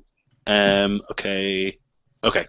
So it'll be Stelia, Dermot, Effie, and then the bad guys, and then eventually next week Harkin. Well, because I'm feeling kind of poorly from this wound. I need to step in the restroom anyhow. I'll be right back. Okay. Okay. So the explosion goes off, and like almost like precisely at the moment when the explosion starts, you see the robe, the sleeves of Stelia's robe, like extend down just like a little bit, and a blade just flies out from like concealed in the bottom of the robe and just like shoots out and enters her hand, and the same thing happens on her other arm, and now she's equipped with these 2 long almost, I guess, katana-shaped things, and she just holds them with consummate ease, and her eyes like almost gloss over, but she just like whirls them in the air, and she just does like this cartwheeling flip without touching the ground with her hands, just like effortlessly flips herself over, and then catapults herself towards him, and it's like this graceful dance. However, she wields these weapons with consummate precision. So she's going to make a so it's a weapon attack. All right. So you're going to roll a d20, and then Yeah. depending on your stuff, it'll be easier or more difficult or whatever. So I have, and I want to use thrust if I can. Yeah, absolutely. So I got a 13 on the die. Very good. And just need 1 second. I need to go to the bathroom so badly. I'll be back in 2 seconds. I'm gonna do that too, man. I gotta go too. I'll be right back. I drank like 4 cups of coffee. See, I told you, it's contagious. Terrible.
Okay, I feel like a human again.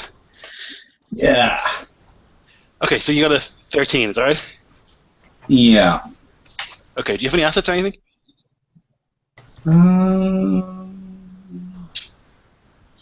Are you like trained with bladed weapons or anything? I am trained, yes. Okay, it's gonna hit anyway. I'm just wondering. Yeah. So are they light weapons, medium weapons that you have? Medium.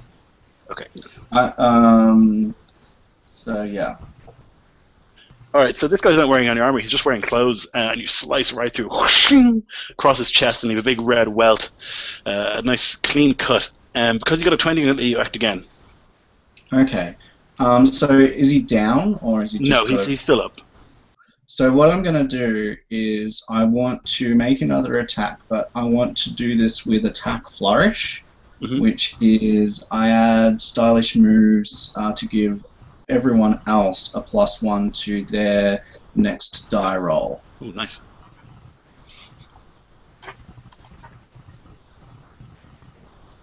Ooh, I think I need to use my XP. my XP to re-roll that.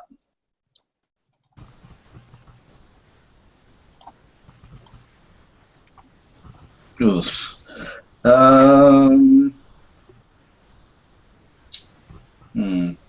Can I do anything with that? You can apply effort, but you should do that before the roll.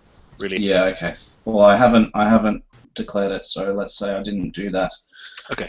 So with your attack, so with this attack flourish, do I have to hit to make it do its thing? I probably do. I'm not sure. I think it'd probably be less impressive if you missed that. Yeah.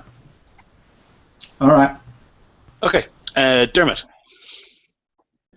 All right. So just a quick question about like how the battlefield is laid out.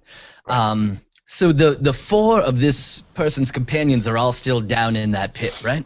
Yep. Now, the item, the metal thing that caused them to get teleported down in there, is that the lid of it, or it's something different? No, so they basically walked on top of the lid, and it like put them in there. They weren't teleported anywhere. Like put them in there. I see. It just dropped trapped down them. in there. Okay. Yeah. I see. Okay. And does this guy who just attacked us, does he have the key visible? Was he like brandishing it? Not visible, no. Okay. So Dermot charges forward as like pine needles that are all gray and monochrome just blast out from this explosion, and he charges forward, sort of like loping forward, almost like a wolf. And as he does so, he calls out to Medeski. He calls out, like to signal him to grab his arm as he attacks. And as he does so, he pulls out his scimitar and leaps through the air and slices low, trying to take this guy underneath his defenses. Okay, so make one attack for you and one for Medeski.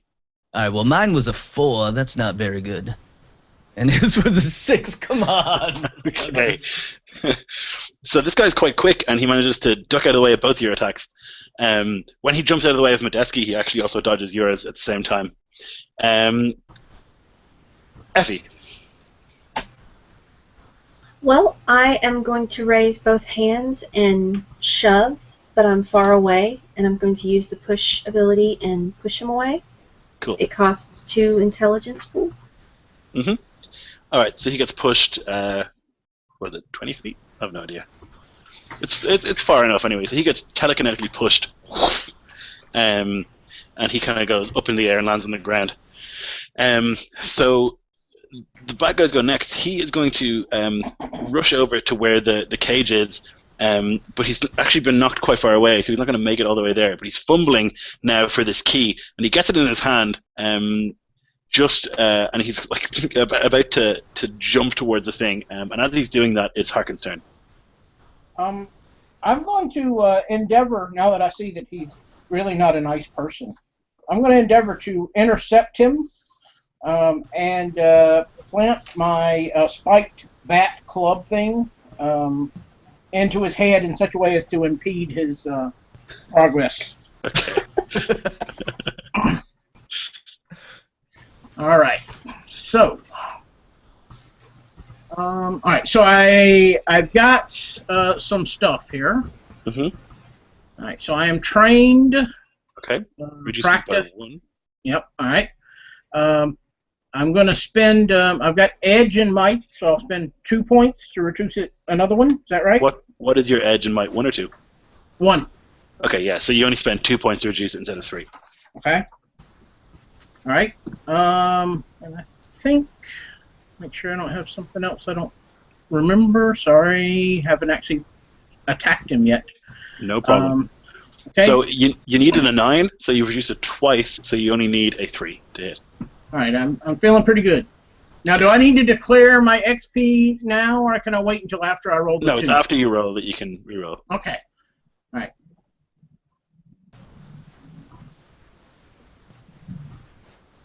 Oh. You needed a 3. XP time. Yep. Yep. There we go. There we go. Yep. That's it. All right. So I'm also going to. I don't know if I should have done it before or after, but I don't think any reason I wouldn't have. I'm also going to goad him for 2 more might.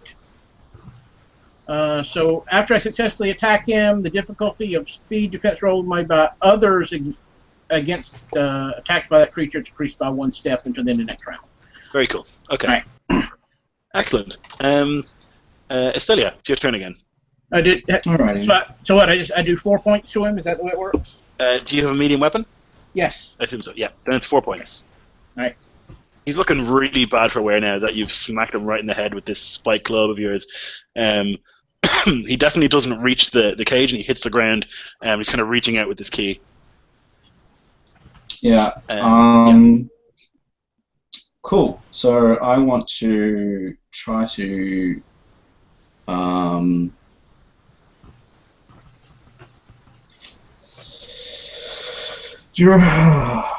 don't think she wants to actually kill him. I want to try to knock the key out of his hand. with my attack, if I could. Let's see how I go. Yeah, sure. In either case, it's kind of like a disarming aimed strike. Not that you can really declare that, but it's that's what she's trying to do. She's not trying to kill him. Right. Well, we can say if you want to hit somewhere specific, I would just increase the difficulty by 1 step. Yeah. So she's going to use might. She's got an edge of 1 to reduce the difficulty, and. Okay. So increase it by 1 step, which would be 12. You reduce it by 1 step, which would be 9 that you need to hit. Yeah. And we'll go with that, I think. Okie doke. Oh shit. So as she does this, she will say, like, she's trying to find something to say, and as she flicks her weapon, the robe reveals her forearm again, and instead of saying something inspiring or something smart, she says, "I don't even know who I am." Wow.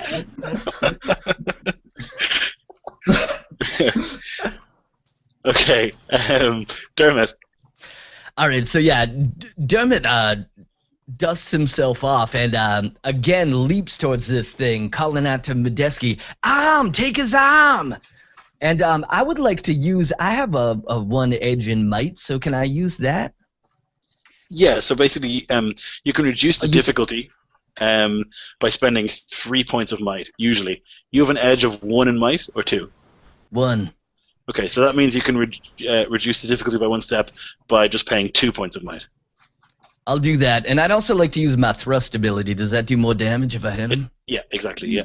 Yeah. Okay. So basically, the idea. I'd like to have Medeski attack first. Mm-hmm. I want him to grab the wrist of the. Basically, grab the hand that's holding the key. Medeski rolls a 4, motherfucker. Okay. And then I will slash down with my scimitar after my puppy misses again. No, I can't reroll it. Good lord. Dice scream, it strikes again, I swear. I'm like, at least I got a reroll if I need to. Nope. All right, so you go to swing the scimitar towards this guy. Let's see, what would be interesting? What would be Can I super barrel interesting? into him or something? Yeah, You you're can both doing barrel really into bad. him. So let's say that your strike, Estelia, and your strike, Dermot, hit each other, right? You're both trying to hit him, but you parry each other. So somehow, like a pling, and you both drop your weapons and look at each other like, what the fuck? All right, so then it's going to be Effie's turn. Well, after that amazing moment, I decide to use my hedge magic, and I wave my hands at him, and in the loudest, most impressive voice I can, I say, "I healed you. Don't you think I can hurt you?" And he sees like dark stains spreading all over his clothes, even though he can't feel any pain. It looks like he's bleeding in the black and white forest. Very cool. All right. Excuse me. All right. Take an XP. And he is going to drop his weapon and put his hands up. Nice. He's already nearly dead. He's like, okay, fuck this. I surrender. Please don't kill me. Dermot stands up and tackles him. What the hell is your problem? We saved you, you son of a bitch. He's gonna slap him across the face. You turncoat traitorous son of a bitch. I should let my dog eat you. Oh, The hell is wrong with you? Give him the heart! I very casually reach into my bag and pull out the box with the heart in it. Oh, no. I could always use another. Oh God, not again. I'm still having nightmares from the last time. So he's like, no, please don't kill me. I was just trying to make some money. I'm sorry. You would have done the same thing in my position. No. I say we throw him down there with his friends. Well, he is just trying to make a buck. There is not something else you could do. Do they have anything? I use my magic sense, or sense magic. Do they have any objects that would be interesting to us? Yes. The woman with the robe has quite a powerful artifact on her, which is a cipher that is not one use. In exchange for her item, we will let your friends out and let you leave the forest. Tanrava, you want to give up your gun? No. Tanrava, they're going to kill us. Dermot We will picks not. this guy up and spins him around and pulls out his blade gun and holds it basically to the back of his head. He's like, all right, don't move. And as his back is turned, he's going to motion to his companions, basically the motion of putting a crown on his head. Wait, on whose head? The person who's Pocket, holding him. I love you. Keep your mouth shut. No, that was out of character. Who are you motion you put the crown on? No, he's just like basically doing a pantomime of him putting a hat on his head. Okay. Okay. I was just trying to make sure I understood what you were trying to do. Gotcha. That wasn't Harkin doing this job. I got you. Okay, I'm like, duh. It would work. So what do you think? Is that the plan? Estelia, it's your crown. It's up to you.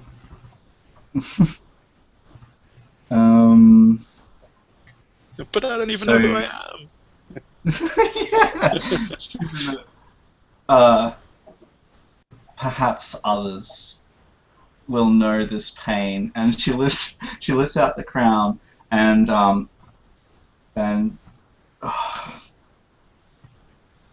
she's not this evil, and she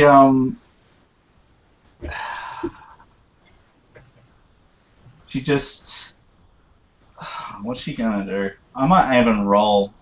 Can I roll to see if she like puts it on herself or gives it over? Absolutely, yeah. Alright, so under 10 or 10 or under, she's gonna put it on herself. It's not what she would normally do, but she's in a Transitional bit of period. a transitional period here. So over 10, she'll hand it over to the Harkin. to Dermot. No, to Dermot, whose idea it was. Alright, she hands it over. All right. He'll look over and shrug, and he'll put the crown on his head. All right, so you activate it, and basically how it works is when you say something, it's like the suggestion of what you're saying just makes so much sense to everybody. Like, duh, why didn't I think of that? You know, it's not like mind control. It's like very powerful suggestion. I know what that feels like. Put your Numenera items on the ground. Sure, that seems reasonable. And you see someone like rifling through their pockets and putting them on the ground. Does it affect everyone, or does he get to choose who it affects? It actually affects everyone in a. Let me just double check. In a long range, which is like 30 feet. Alright, so strangely enough, I have specialized intellect defense. Okay, well What? then you can make a defense roll, yeah. Wow. That is strange. Well, if my companions start doing it, I'm like, wait, not you. What are you doing? What are you doing? Not you. All right, so they've done it. They've put their items in the ground. All right, put him you down in the pit. Put him in a bag. Can I do something really strange here? Can I put my forearm on the ground, like as if I'm trying to put it as an item on the ground, like I'm compelled to like. Yes. So my forearm is like on the ground and I can't lift it off. Yeah, take an experience. Yeah. That's great. I love it. What are you doing? Stop doing that. That makes sense, and I stopped doing it. Yep. So they say, yeah, that makes sense. They put all the stuff in a bag. Yeah, so I'm gonna basically lower down a rope and pull the bag of Numenera items out of there. It's not going to fit through the gap. The gap is only 3 inches wide. Okay, that's fine. Like, I figured we can pull it up to the top and then use the key to open the thing. Yeah, so I'll do that. I'll open the crate. Okay. So they start getting out, whatever, and you get this big bag of stuff. Don't get any funny ideas. I'm particularly ready to bash anyone that does anything at all suspicious in the head with a spiky bat. Fair enough. All right, you guys are gonna lead us out of there. Start walking that way. Sure, that sounds good. What? They start walking. Like What? Dermot, Wait. Why are they coming with us? What? Why? They're a Because danger to the forest. we promised to Forest is take full of them out. Here. bears. That big monster tree. What? We promised to let them out. Yeah, it was your. Weren't you like, we can't leave people down here? It's the wrong We're thing not to do. leaving them down here. Well, we're not leaving them in the forest because otherwise they're gonna. The Earthshakers were very specific. They don't want them in the forest, so we're getting them out of the forest. All right. Don't they Estelle, know we have the crown? Never mind. Okay. Estelia, do you want us to go back and get see if he'll trade for your arm piece that you were so attached to?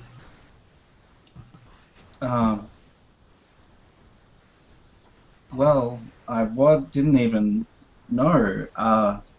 No. Didn't know what?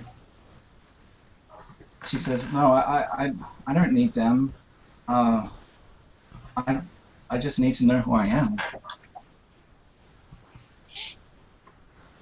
What? All right. Yeah. So, are you guys going to go back to the town now? Or do you want to wander in the forest? We're cutting it close on time here. Yeah. Yeah, I reckon let's head back. I think so. Dermot, the only thing he's going to do is on the way back, he's going to rip off like a large piece of fabric from the tent that he got, and he's going to make like a makeshift head wrap turban out of it so it covers up the crown.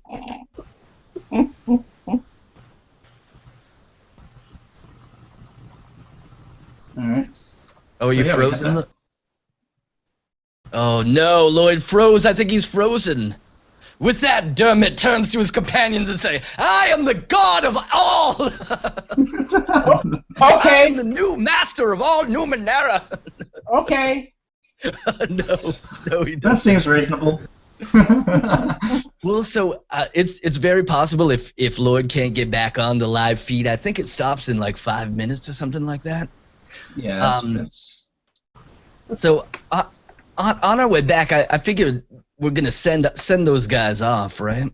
And at Yeah. some point when we're all there, Dermot's gonna take the crown off of his head. And he's gonna turn to his companions and he's gonna say, "This crown is more powerful than any. It has more power than anyone should have. I don't feel right giving this to anyone." Are you doing this before or after we send the others off? After we After. send the others off. Okay, but before you send the others off, Yeah. in a striking moment of clarity, Harkin says, if they're going, let's give them, we got just a few hours back, let's give them our food, and you tell them, not to come back or stuff. All right. You got back. Yeah, we're still I'm rolling. back. You're still rolling. You did it. You did it. Thank God. My internet just Oh. totally shit the bed. Oh, You did hell, it, man. That was epic. I was like, oh, crap. Fed upstairs, reset the router. I'm like, come on, you motherfucker. You did it. It was perfect. Well, what you missed was all hell Dermot, Lord of Numenera. All right, after that power drunken tirade, though, we were before sending these guys off, we were going to send them off in their own ways. But what did you want to do? How can you wanted to send them off Well, with? I mean, we got all this equipment and food and crap. Let's give them tents and food and some of this junk that we have. That sounds like a great plan. I mean, we don't want them to die out there. Or if we did, we should have left them in the hole. Right, I agree. And these Numenera we stole from them, I mean, that was for their treachery. It's basically payment for not killing them. Right. Yeah. So as we're getting back near the town, Dermot pulls the crown off of his head when it's just the four of us there. And he says, this crown possesses way too much power for any one person to have. I think we should destroy it. They're like, that sounds good. No. We've set them off. No. He's taken off the crown. Okay, I see. Yeah, that's good. Hawkins says that sounds good. Anyhow. So Estelian will nod, and she'll say, "Yeah, I think that's probably a wise plan." Do we? In character, Harkin says, "Can we use the crown to help the people before we destroy it?" This Baron, if he sent us to get this, is he a good man? You're right. That's what I was going to suggest. We go back, we take care of the Baron, send him off, and let the people of the town profit from their forestry rather than him. Cool. Let's do it. And I agree brought in with your blind. wisdom. And then perhaps we should keep the crown, and then we will travel, and we will free people from tyranny, and this ultimate power shall never corrupt us. That's a Not so great sure plan. about that one. Okay, so you guys make it back to the town. So what's the plan? You're gonna go to talk to the Baron and just be like, maybe you should, get out of here and give all this money to the people. Is that the gist of it? Yeah. Absolutely. Yeah. I believe that you've seen the error in your ways. You should give up your fortune and take up a monastic existence. He's like, yeah, that sounds reasonable. I'll do that. Sweet. Yeah, so he just gets up and leaves. He actually writes a short letter giving his property. Put the girl who cleaned up the dog mess, put her in charge of the town. Oh yeah, that seems like a good idea. Sure. So yeah, he writes this like letter before he leaves. Putting this girl in charge of the town and giving all his wealth and property to the town as a whole. And then he wanders off in the direction of the forest. Awesome. Cool. All right, and you guys have saved the day. Wait, So, Awesome. wait. yeah, go ahead. Which way did he wander off? Towards the forest. Towards the forest, I know. That seems wrong. He's gonna take up a hermit-like existence in the forest. In the forest. Didn't we just not leave those seasoned adventurers in the forest because they would die? But he was mean. Oh, but now he's defenseless and weak. We don't know how long the effects will last. Well, right. So, but you want him to go in the forest to be eaten by bears and puppies and lions and tree Puppies. things? Let nature take its course. I'm confused. My head hurts. I Okay. just So- know their stuff. Okay. Estelia will turn to Dermot, and she will say, "It's been interesting meeting you." And she'll take out her square of ice that never melts, and she'll say, "I don't have much." And she turns to Effie and she says, "This is for you." And she'll hand it over to Effie, and she'll say to Dermot, "Could you do me one favor before we part ways?"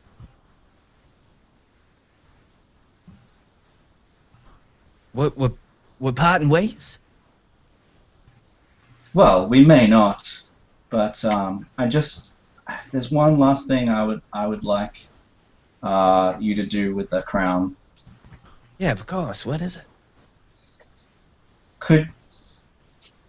Could you wipe all memory of this? And she shows him the you know, the fault in her skin, and she like wipes her hand over it, and it turns into skin, or the synthetic, once more. And she says, "Can you wipe this from my mind?" So yeah, Dermot is at a loss for words, and he turns to his other companions, Effie with her superior intellect, and Harkin with a heart of gold. Don't need it. And he just shrugs. He turns back to Astelia. Are you sure that that's what you want? I must know who I am. I know who I was, but it's just too much. I want my peaceful, non-complex, easy life back. If you think it's wiser to stay like this, well, I guess I'll have to come to terms with it. I don't even really know what this means. Harkin says to Dermot, "Someone once told me that ignorance is bliss. I don't know if it's true or not, but it sounds right." So it's up to you. So she'll accept it either way. You can see that she's really conflicted, and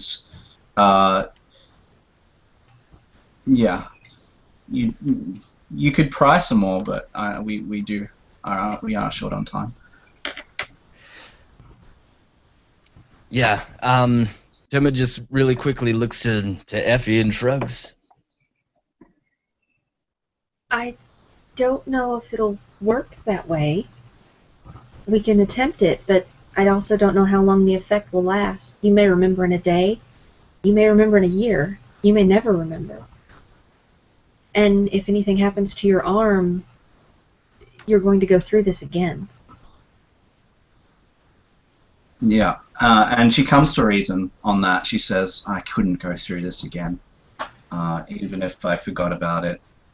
I will journey with you and find my soul once more." And the look of frustration and confusion is replaced with a look of determination as she turns her mind to dealing with this next obstacle in her life. Very cool. And upon that resolution, Harkin says, "But I can't leave him out there by himself." And he walks over towards the trading post, disappears inside, comes back out a few minutes later with a pack similar to what we left with before, and he heads off in the direction of the forest. Cool. Very nice. Anything else as an outro for your characters?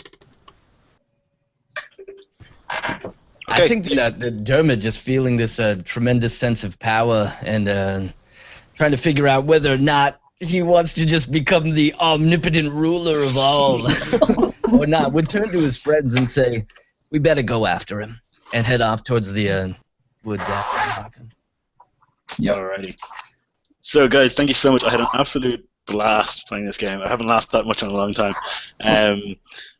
Thank you again to Matt and Locrius who came in last minute and really made the game. Fair play to you guys. Thanks very much.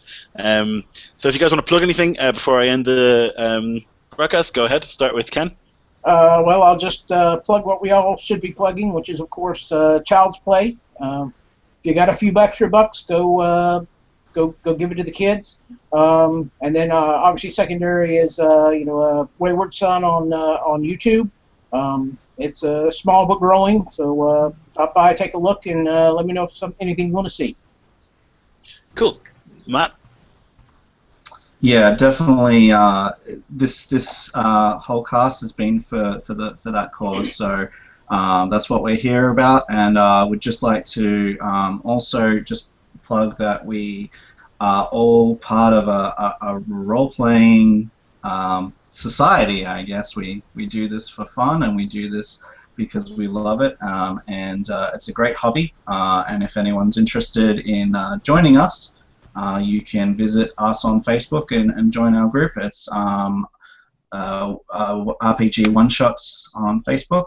And yeah, we've all got channels and stuff there, so be great to see you. Cool. Locrius. My name is Locrius. I love the Table One Shot group. I love Child's Play Charity. Give them a lot of money, because if you were in a hospital, you would want to play a game too. Come on, you guys, stop being a jerk. Have a heart of gold, and don't eat it if you're a lizard dog. It's Locrius. It's been amazing. I had such a great time. I loved all of the characters. Lloyd, I love playing with you. You run just a fantastic game. It's been fantastic. Locrius Planetoid for my D&D channel. Planetoid music for my band on the YouTubes. All right, guys, it's been great. I love you. Great. And Laura. I don't think I can follow the lizard dog comment. I can't do it. Well, this is the first time I've ever role-played online at all, so I had a great time. Thank you very much. Wow, and head over to Child's Play. You've got a few minutes before the next giveaway starts, so make a donation before you go log in there. Excellent. And just to echo what the other said, absolutely could not tell it was your first session online, Laura. You did a bang-up job. Awesome job. Seriously, nailed it. To the rest of you, every single one of you did an amazing job. If I ever see you win, I'll try to definitely play with you guys again as soon as I can. Yeah, awesome. You guys nailed it. Likewise, really made the game. So yeah, thank you those of you who watched. And I'm running a game in 15 minutes, which is a Fate Core Kung Fu game. If you're interested in watching that, called the Iron Tiger. In between, definitely go and donate all your money to charity so we can beat last year's record. And yeah, thanks for watching. Bye bye.